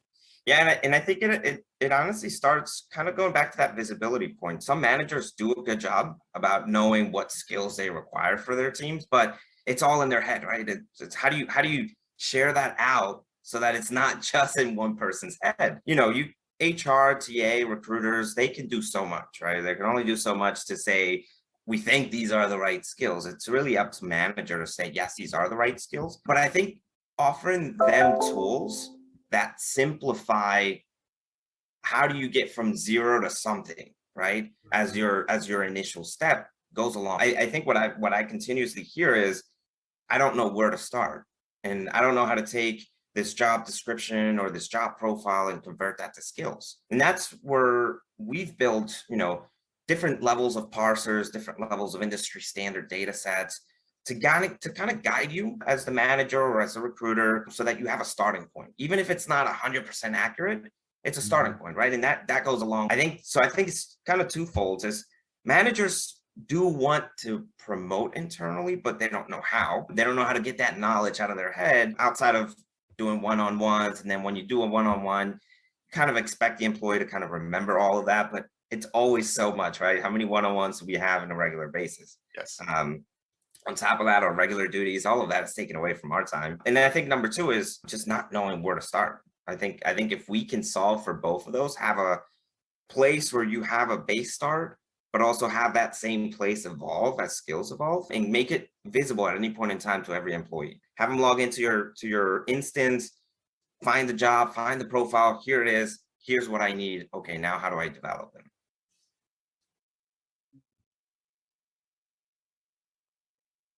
Just a side note for the audience, by the way, just hold tight for a second there. It's just for the audience really quick. Out of all the companies that I talked to, Phenom was one of the very first ones that said, this isn't just about the employee, right? Or just about the HR recruiting leader. This is about the manager too, and playing a part in this and really enabling them to have the tools at their fingertips out there. So just a heads up that was one of the first things you're hearing him talk about this, but I've actually seen some of these things, and they were one of the first companies I remember out of all of them that I've talked to, really putting a focus there, because we all know, sorry, bring you back to Jesus, sorry about that. We all know that we can't do this alone, right? I can have the biggest vision.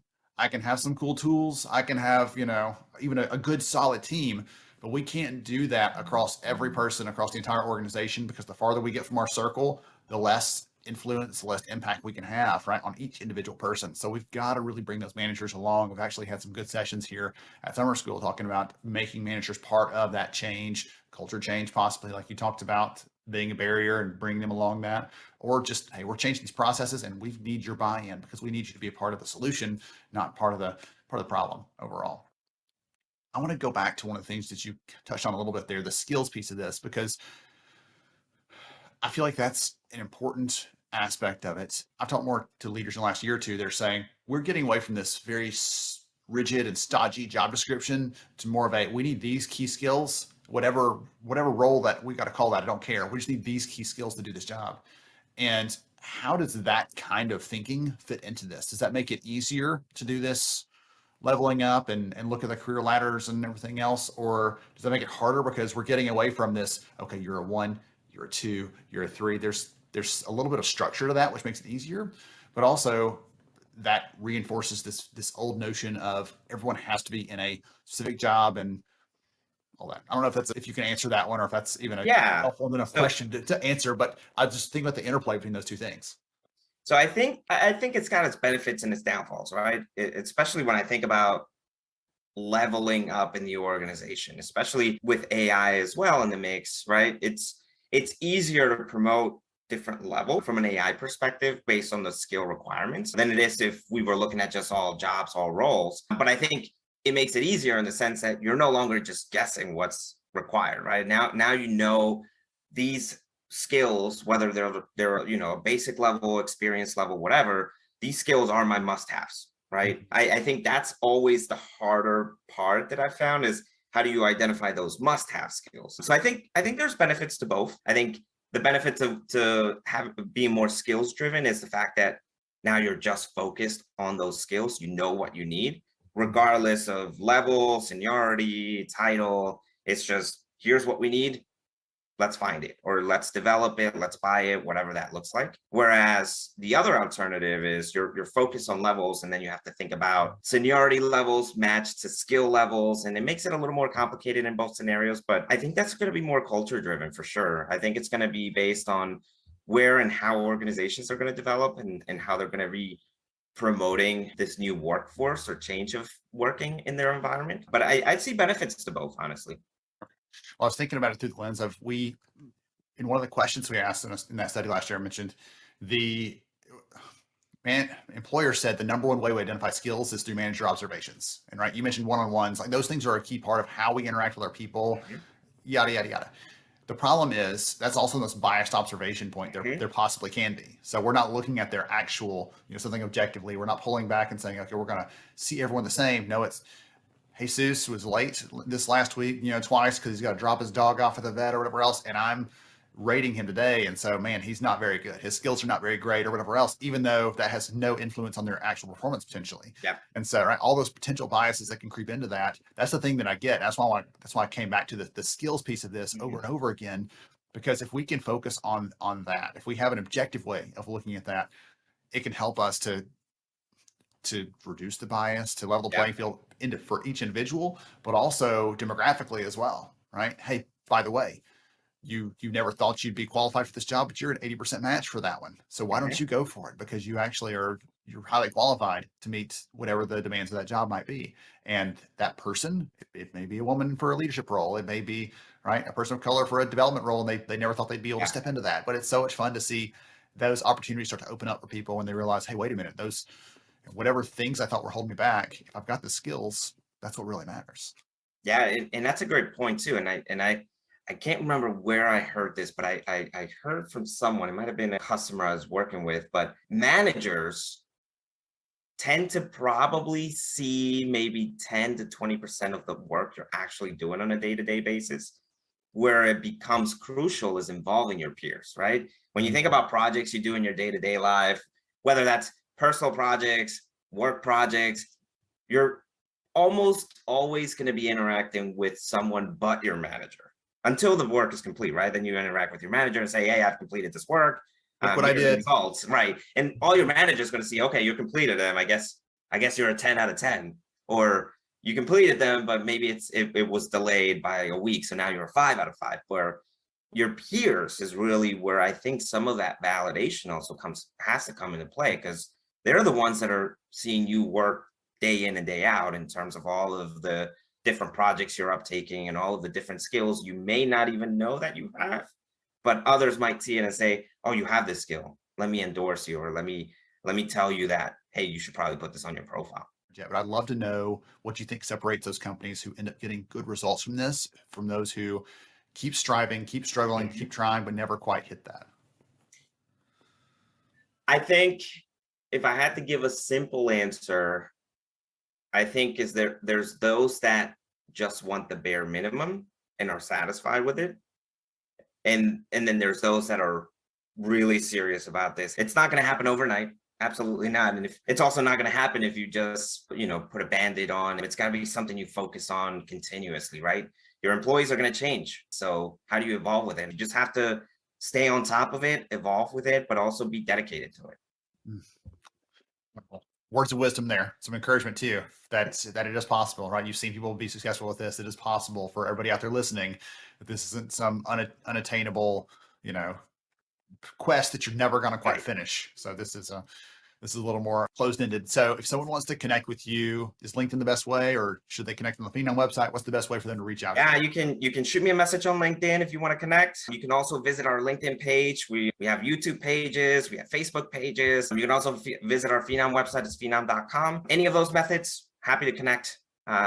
You'll find somebody as enthusiastic as me on the other end.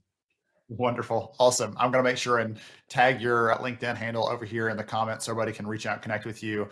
Thank you again, Jesus, for joining us. I appreciate you, sir. And thanks again for your passion for helping employers to get better at this, because I think it's really the differentiator that sets the great ones apart from the rest. So thank you again for joining us. Thanks, man. Appreciate you having me on the show.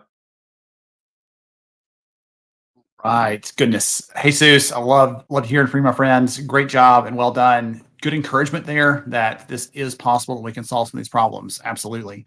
So our last speaker before we hear from our very own fan favorite, George Rogers, is Jason Lauritsen. So Jason and I go way back 10, 12 years now. Love and appreciate him. He's been an incredible leader in the space for many years. And so I appreciate the opportunity to hear from him and hear some of his insights here. He's written a book, probably writing another one if I had to guess, just knowing him. And his focus is really on helping managers be more effective at getting performance out of their people. So I think you'll enjoy this piece of it. And that can feel very scientific and very structured, but his focus in this conversation, as you'll hear, is all around the importance of care. And so I'm excited for this. Let's dive right in. Everyone, welcome back here at the HR Summer School. I know that we've been covering some great things on leadership, on recruiting, on development, all these kind of things that matter to us as talent leaders. And one of the things that I often talk about is the importance of co-opting our managers, making them a part of this journey we're trying to take and making the organization better. And there's no one better to talk about that, frankly, than Jason Lauritsen. He's a good friend. I've known him for a long time. And he's the person that I respect and appreciate when he brings some perspectives to this. And he has he's written books on the topic. He does a lot of speaking on the topic, and you're going to hear in just a few minutes just why he's my go-to person for it. So Jason, I'm glad to have you here with us today. Welcome. Yeah, thanks for having me, Ben. Glad to be here. Absolutely. So before we get into some of the fun stuff around how to bring our managers and leaders alongside us in the journey we're taking here as HR pros, tell the audience a little more about who you are and what you do, please. Sure. Well, most importantly, I am a husband and father of some amazing human beings. Professionally, I mean, you already kind of teed it up, right? I am a speaker, I'm a writer, I am a management trainer. I teach sort of at the core of it is I try to teach managers and leaders how to manage human beings more like human beings. So that's probably the simplest way I can put it. Such a novel idea, by the way.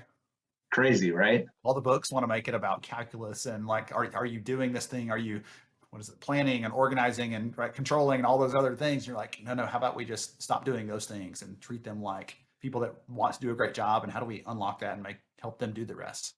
Indeed. Well said. Well, we're done. Thank you, everybody, for coming. Thank you, everybody. Appreciate it. No, I can't stand in for you. So one of the things that I have seen in my own experiences working with leaders and everything else in my career, both as an HR professional, which you've been, as well as just an employee, right? An individual contributor, is the managers who seem to do it really well,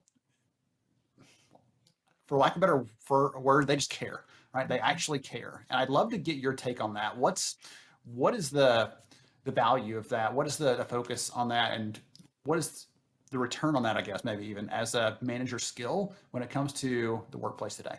Sure.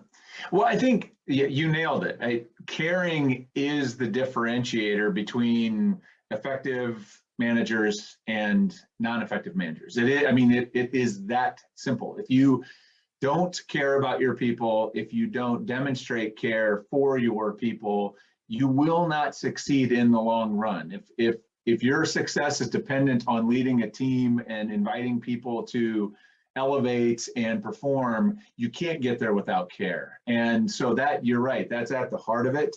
And the key is, you know, the funny thing is about this work, and I know you and I, we've talked about this a lot over the years, it's so maddening because we are born naturally as like, we're caring people. We have this, you know, I talk a lot about lately, the last couple of years, I've spent a lot of time talking about compassion and teaching compassion. We have an innate ability for compassion when we are born. There's all this research that's been done that like babies are compassionate towards other human beings. And yet we unlearn compassion, we unlearn care when we get to the workplace. Like we have this legacy of this management approach that sort of stripped the caring out because we convinced ourselves that we needed to force people to do work.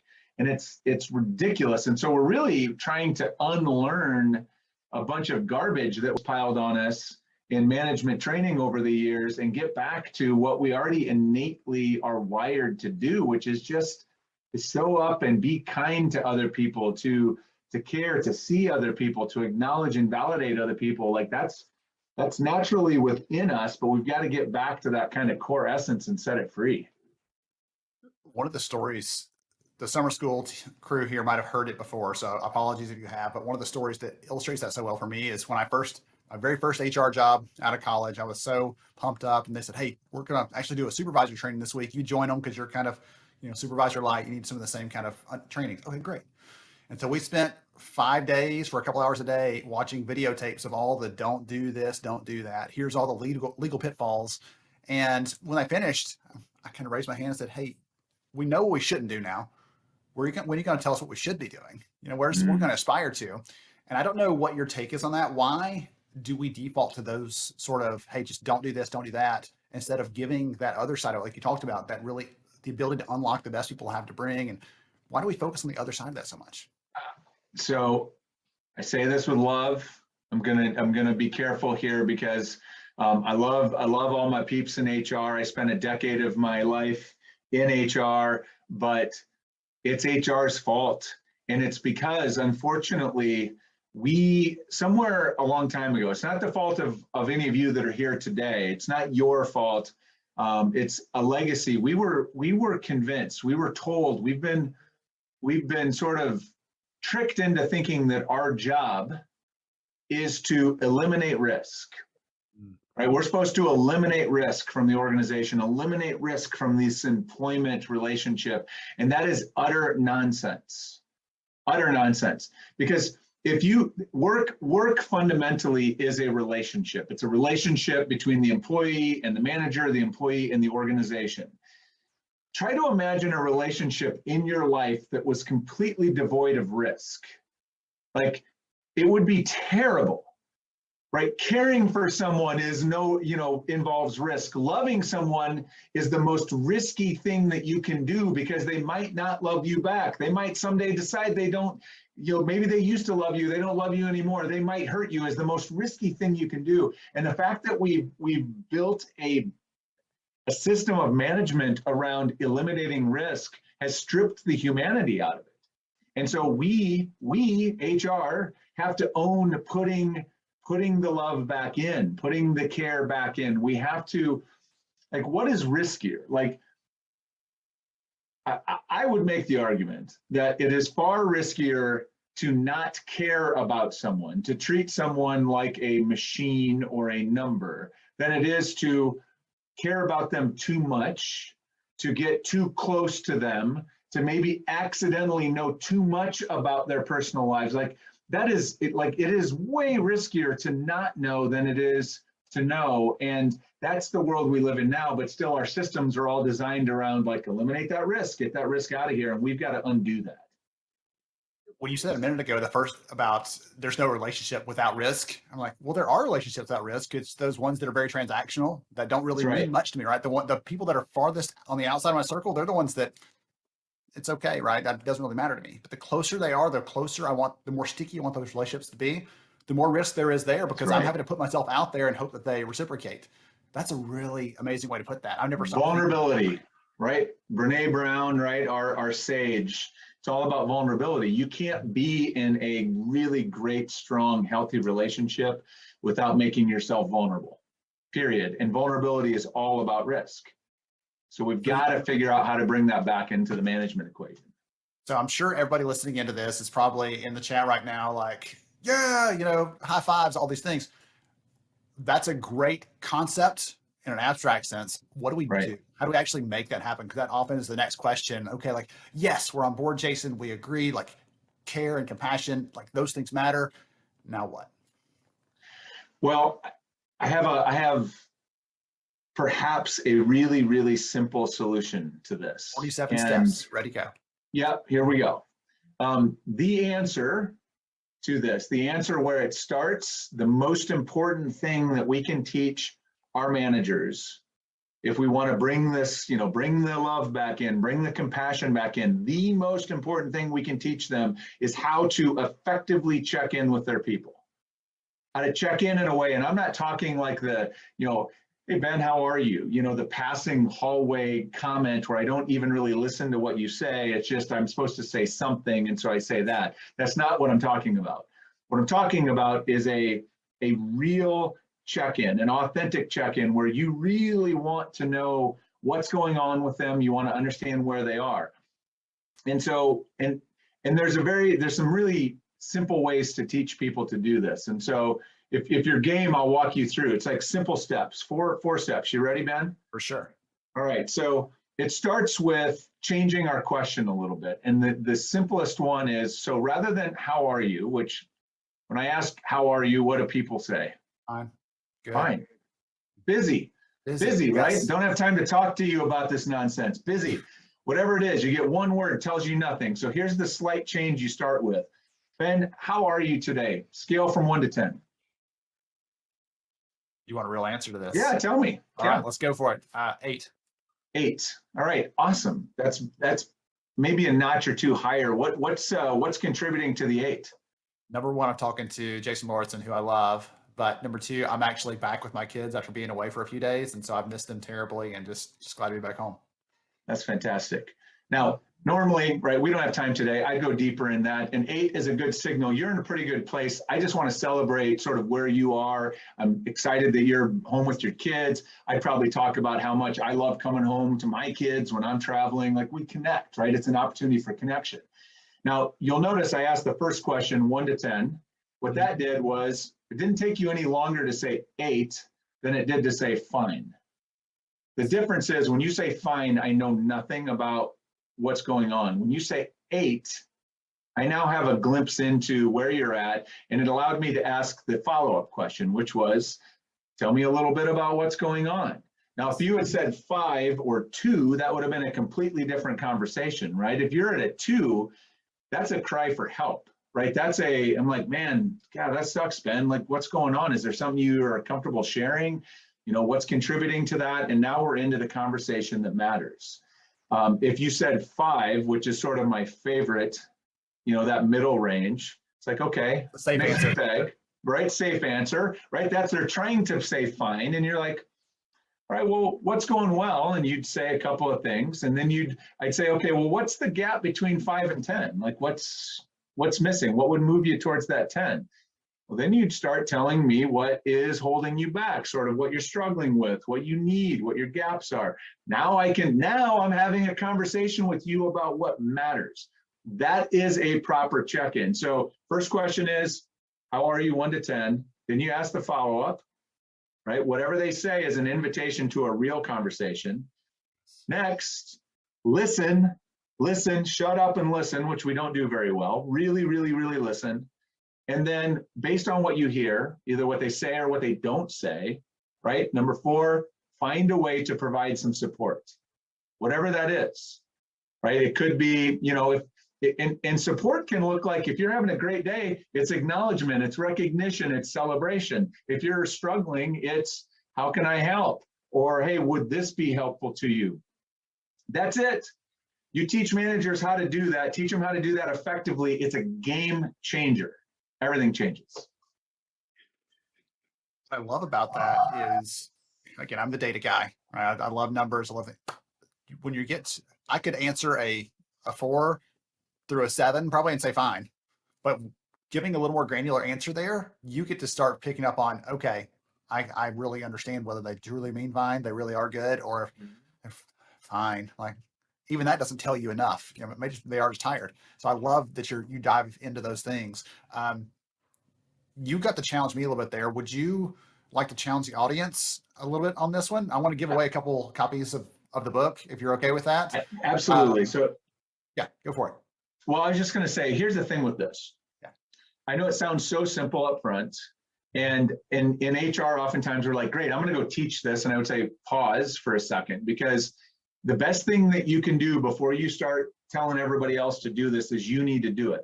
You got to practice it, right? So practice it with your kids, practice it with your spouse. It works everywhere. I do this with my kids all the time. My kids sometimes now they get in I'll say, how was school today? And they'll just automatically go, 5.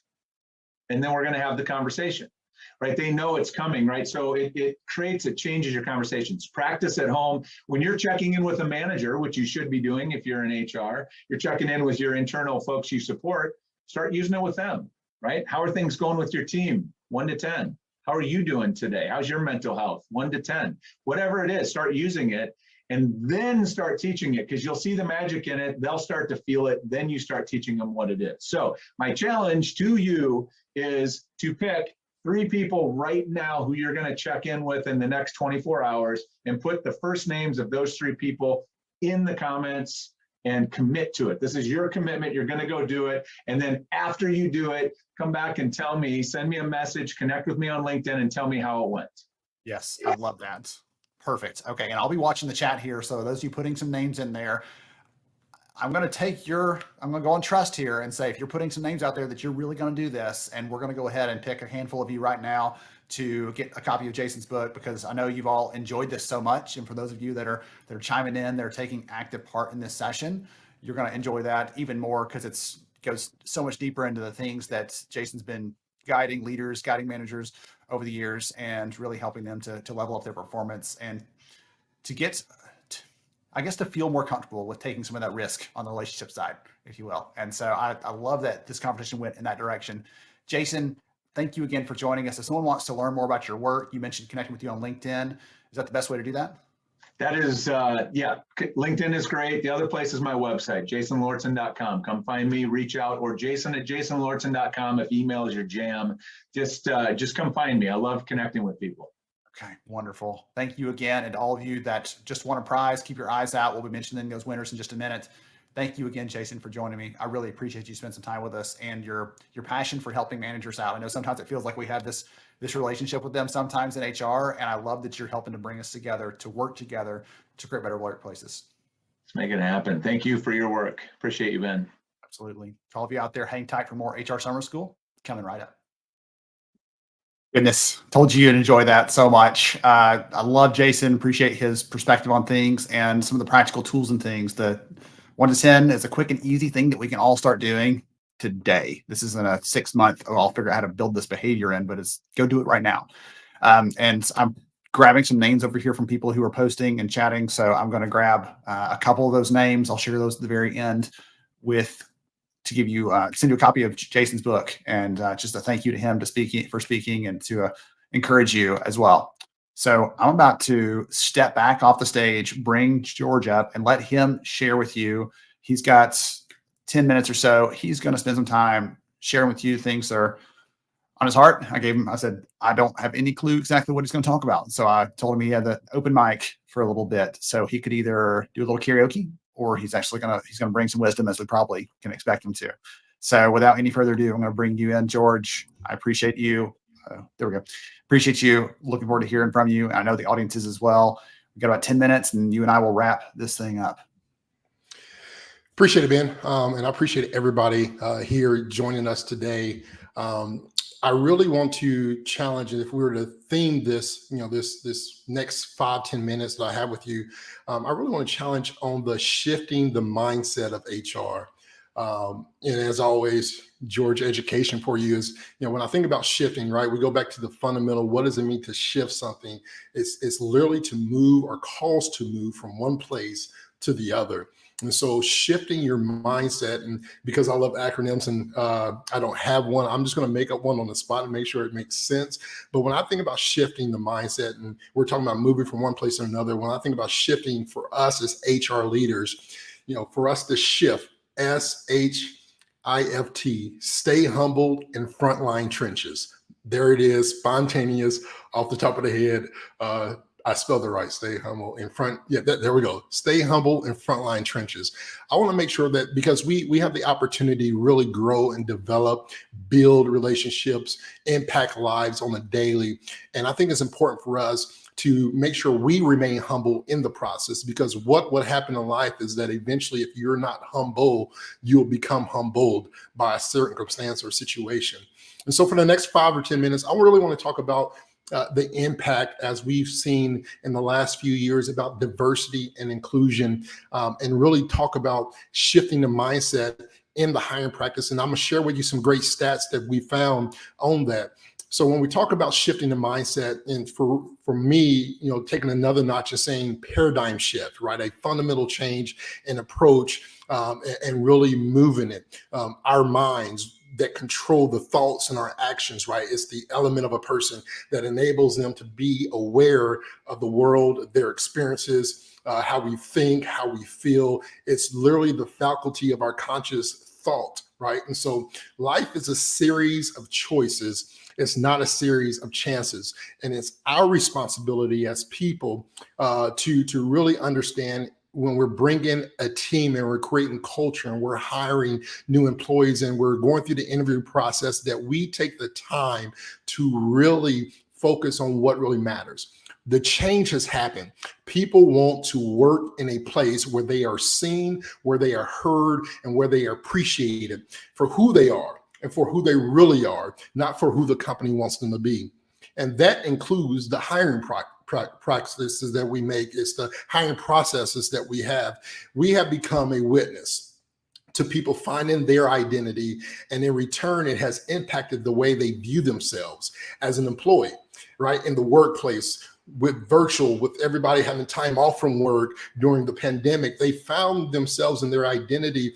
And some of them, through the Great Recession, and we see all these changes in post-COVID, and the pandemic has shown us that employees must consider how different experiences, opinions, values can work together to achieve a common goal. Creating a more inclusive workplace has created an opportunity for teams to think outside their comfort zone and challenge new thoughts or ideas. People are no longer accepting companies forcing them to be inside this company box. And they desire to be more authentic. We want people to be themselves. I want to be George. I don't want to be George that has to put on a mask when I walk through a threshold or a door. And I want to be able to be George who's using my gifts and my passions to fulfill the greater purpose. And so the importance of inclusive hiring is so vital, because at this point in time, people are not just looking to work in an environment, not that gives them the biggest check. We're not looking for the biggest paycheck every week or every other week, but something that gives them the biggest atmosphere of belonging, where they feel like this is where I belong. My leaders, my coworkers, my friends, I'm connected to them, and this is where I want to be. Times have definitely changed, and the hiring practices that we do must also be on the forefront of every company, seeking not only to last, but to grow. We talked about change, and without change, there can be no growth. And so we have to have that challenge to where we are a part of the process. And part of that process is saying, I am willing to change. I am willing to adapt to the situations that I'm facing. Inclusive hiring increases workplace range of skills, gifts, talents. It increases the experience of the overall company. And hiring for diversity and inclusion will help the company overall better understand customer needs. They become more diverse as a team and as a company. And the higher the chances are that your team will be able to meet customers and clients' needs. Why? Because your team has become more diverse. We don't all look the same. We don't all think the same. We don't all talk the same. We come from different backgrounds, and we can be able to speak the language of the people that we're also trying to reach. And so ultimately, inclusive hiring is critical today because it impacts your company's culture, And we can talk a lot about culture, right? How people feel, behave, and think most of the time. And so when we have that, when we have the company culture and how people see you, not only on the inside of those four walls, but on the outside, how does the community see you as a brand? Company culture is your greatest advantage, and it's also your greatest risk.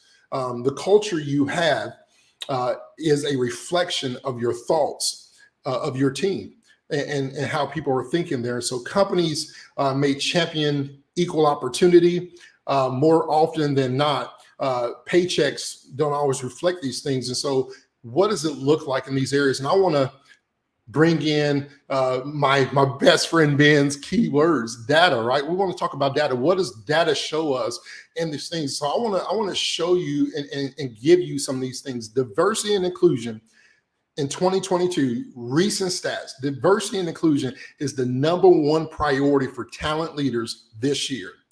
It's flowed all the way to the top of priorities.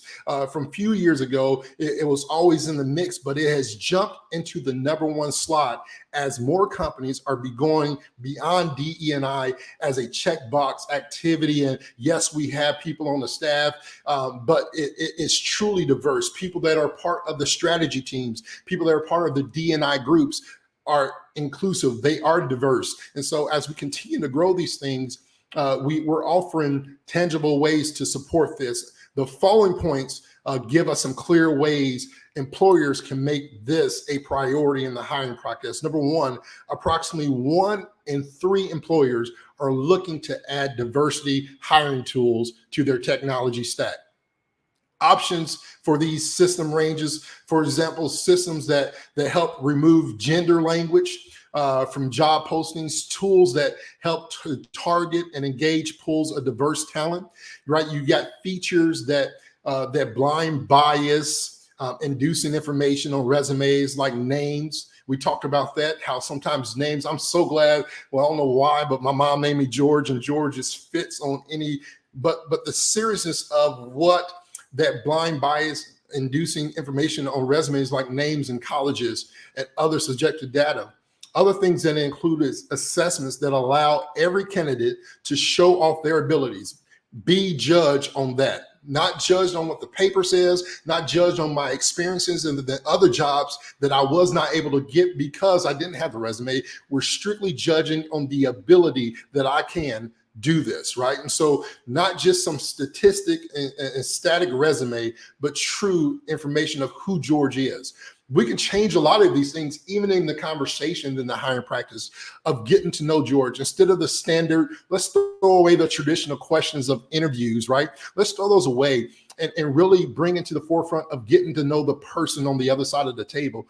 What about them? Understanding their family, understanding what they love to do, understanding what motivates them, right? Instead of what are your 5-year goals, your 10-year goals, asking the question, what can we do as a company if you were to join our team to help you reach those goals, become more personable and get to know the person versus trying to make sure they fit in your process.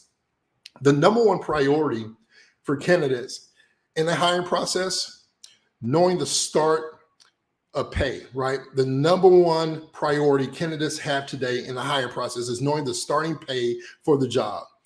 And this has diversity impacts all over for many reasons. For instance, research shows that women are typically less likely to advocate for themselves, which often leads to a lower pay. Having that pay up front allows more equal footing. It reduces the pay equity challenges down the line of people wondering why I'm getting paid this amount when my counterpart who's of a different sexual is making more. And so how do we balance this? Is saying, hey, listen, up front, this is what the salary is. This is what our hourly is. It takes off any type of prejudice based on the sex, the gender, the race, and it really brings to balance. The #2 priority for candidates in the hiring process, it depends. For white candidates, they want a fast application that respects their time. However, for Black people of color, the candidates prefer a recruiter that makes them feel appreciated, nearly 50% more than white candidates, right? So what is this about? It's making sure that when I come to a table and I'm sitting next to another person, that there's equal value there. It's not about what we have in the hiring process. It's not about any of those things, but really balancing what makes the person feel comfortable during that process. And so keep in mind, if we just throw technology at the problem, we're not going to solve it. We have to balance the tools with the relationships. And I'll repeat that again. We have to balance tools, data, software, AI with relationships. We can't have just relationships and hope to get to where we want to go. And we can't just have tools and processes and systems to get us where we want to go. We have to have an equal balance that says, how does this tool bring in the relationship that I can build with this person and connect? Right? We're taking out all these different things that could cause confusion, that can cause separation. And we want to make sure that we're balancing ourselves from the tools and the relationships. Think about this. 9 out of 10 racially diverse candidates want to know about the career growth opportunities during the hiring process. They may not ask you, they may not bring it out to the forefront, but believe it or not, statistics show us in this process that they want to know what their career growth opportunities are. They're using this information to sift through employers and decide which offer takes them to the place that they want to go along their journey. You got to remember, at your company, you are just a destination stop amongst somebody's career journey. And so what is it about your company that's going to help me get to the next position? And as leaders, we must be lid lifters. John Maxwell says it best. We must be lid lifters and lift the lid to the people that are privileged enough. We are privileged enough and honored enough to really lead. Think about this. Just 3 out of 4 white applicants want the information. What's more, Black workers told us in a previous study that they have left jobs due to the lack of career growth. But they are more likely than minorities to say that they've seen a clear path to their career that will make them stay. These stats go hand in hand. 2 out of every 3 diverse candidates prefer a hiring test or assessment that does not just look at current skills, but at their potential for future growth and success. I don't want you to just look at mine now. I want you to look at what I am capable of. What does that mean? That challenges us as leaders. That challenges us as people in the HR world that says, what can I do to develop the person on the other side of this table? How can I make what is in front of me better, not just for the company's sake and not just for profit, but for the sake of people that we may be able to be productive. And so how can my passion match with their passion to bring them to a higher level, to really consider their future, right? Nearly 2 in 3 workers say that hiring tests, assessments, video interviews are better than resumes, right? At allowing them to show what they are really capable of. You cannot see who George is on a piece of paper. In fact, if I was to interview in many companies, you'll know that I only have a high school education. I didn't go and finish a college degree. I became a pastor right out of high school and traveled for 10, 14 years in ministry. My paper wouldn't say that I belong even in the HR world. My history and my mistakes and my failures would say you don't belong in the HR network. But what happens is that we see a piece of paper and we judge it, and we cannot relate to the reality of who I become through the circumstances that I face. And so with diverse candidates, that number is even higher. Logically, it makes sense. We all want to be judged of our own merits, not our name, not our skin color, or other factors that may include how much money we have in the bank, how well we are with managing money. That does not affect our ability to perform the job that we're looking for. We find that even in candidates isn't selected, for the candidates that even is not selected for a position, they are happier because they were evaluated based on what they can really do. All this is saying is I want to be inclusive. I no longer want to come to a table of an interview with somebody holding my resume, asking me their 10 questions upon how that is. I want to know that, hey, George is welcome at the table, right? And not only am I welcome at the table, we want to know that we are here from you because we belong, right? Don't welcome me because you want to be diverse and you want to have more inclusives. Welcome me because you know I belong. And employers or employees are looking for this connection. And we as leaders have to create healthy workplaces with a real identity. Because the fact of the matter is that unhealthy identity tends to create unwise habits. And unwise habits reinforce unhealthy identity. I'm going to say it again for you so you can catch it. Unhealthy identity tends to create unwise habits. Not just in our hiring practices, but just also in our workplace, in our culture that we try to create. Like we said earlier, it's not about the signs and the plaques on the wall. It's not about your employee badge that may have a value and core values on it. Listen, unhealthy identity tends to create unwise habits, and unwise habits reinforce unhealthy identity. So what does this tell me? It tells me that a bad culture will create a bad habit, and bad habits will reinforce the bad culture. So if we want to create more inclusive workplace, we must do a reality check on companies' culture, right? We have to do the best. The best way to do this is to create a culture of good and create a place where people feel like they belong and want to be connected in this place. And so I challenge you today, and I'm gonna bring Ben back into this.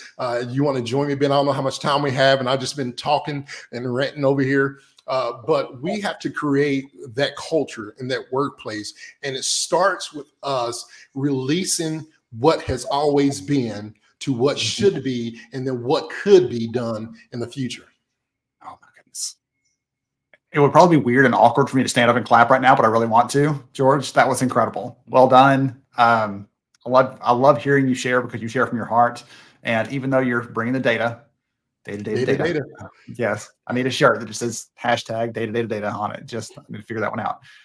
But I appreciate the perspective there, and everybody's in the comments like, this is what we're dealing with right now. I'm trying to teach my company this. We're working through this. So this, I think it's really hitting with everybody, and it's really touching on the key things. Thank you so much for sharing on those things. And thank you so much for being willing to jump in and bring some encouragement that we can tackle this stuff. Right? Yeah, it seems like this big thing that's hard to wrap your arms around. And I'm not trying to make it simpler than it is, but there are steps we can take, as you were sharing there during your conversation, that we can improve what we're doing. We can make things cleaner. We can make things more equal, and we can create a more level playing field. Everyone gets to bring their best to work instead of just this person or that person. Everyone gets to be and bring their very best at work. And that excites me so much. And I'll say this, Ben, and I'll shut up. I think it's important, and it's of value. And the last couple of speakers have spoken on this. It's okay to say, I have no clue about this, and bring the right people to the table. Google and the internet has a lot of stuff, but again, we're talking about relationships. And I'm a pump my best friend Ben up here. You have to be intentional. 3 years ago, Ben, when we met, and over the course of these 3 years, especially during the whole racial, and racism fights and the George Floyds and all that stuff, that was our friendship was really our foundation of our friendship was built around a lot of those things. And just like Ben, we need more people in this world, not just in the HR network. We need more people that are more intentional about how they build the relationships in the diversity and inclusion, the DEI world. We have to be more intentional. And what does that look like? Ben was intentional. He drove several hours with his whole family to my house. He was intentional. He left my house with my family and took us out to dinner, right? Our relationship is intentional. I drive to Alabama to see you and spend time with you. You have to be intentional about what you're doing and why you're doing it. And what you're doing should not be because of to be seen, right? It's the whole, we don't do this to be seen, but it's okay to be seen doing this. Right? We don't do diversity and inclusion so that it's seen on TV and it's seen on flyers that we can market. We're doing this because it's part of our purpose and our why. Yes. We do it because it's the right thing to do. Right? I know. All right. You said you're not going to talk anymore. I don't know if it's possible for you to hold that up, but I won't hit the mute button on you because anytime you open your mouth, I always have something fun to write down. I'm going to share really quickly some final giveaways and some last announcements for summer school. It's hard to believe that we're already at the end of the last day here, but don't worry. There's always more good stuff around the corner. This year, if you were there with us back in think February it was, we did a winter break edition. So tried something fun just to break things up a little bit. We're also going to be doing a field trips edition. I'll tell you more about that in a little bit. So hang tight. But really quickly, for those of you that chimed in during Jason's session, email us. You were asking the title of the book. There's a picture of it, Unlocking High Performance. So some of the ideas and things he talked through there are in there. So all of you want a copy of that, just reach out to Rebecca. Tell her that you want Jason's book so she knows which one to make sure we slot you in for. We don't want to send you the wrong thing. So congratulations to all of you. And thank you again to Jason for sharing alongside all of our other incredible speakers today. Thank you again. A final shout out to the sponsors for helping to make this event possible. All of you have brought so much value here, tons of giveaways, all these other kinds of things for the audience. And I appreciate you for what you've done. It's been a blast and I thank you for it. And our last thing, what's next? So as I mentioned yesterday, for those of you that might be at SHRM in New Orleans, I'll be there. I'll be there Sunday and Monday. So ping me and I'd love to say hello in person. I'll have a goodie bag with me for all my summer school alumni just to share. And I would love to see you if you're there. I've already reached out to probably 6 or 8 of you this morning that have said you're going to be there. And I can't wait to see you all. George and I are going to be sharing some details on HR Summer School Field Trip Edition, which is going to be happening in August. So again, stay tuned for that. That'll be a fun and unique session that we're trying to do some things to change it up just a little bit and probably have a couple of hours over the course of the day for that one. And then last but not least, the credits, all that fun stuff. We'll be sending a survey in the next 24 hours. Transparently, I've been working on it the entire time today, trying to get it fixed just right. And I don't want to send it out and have it mess up on any of you. So I'm trying to make sure that's perfectly fixed. So we'll be sending out an email in the next 24 hours with how to finish that survey. Once you're done with it, it'll kick you over to get your credit information and you can just get the codes and go. If you want a certificate, it'll give you a chance to download that, print that, share that, all that fun stuff.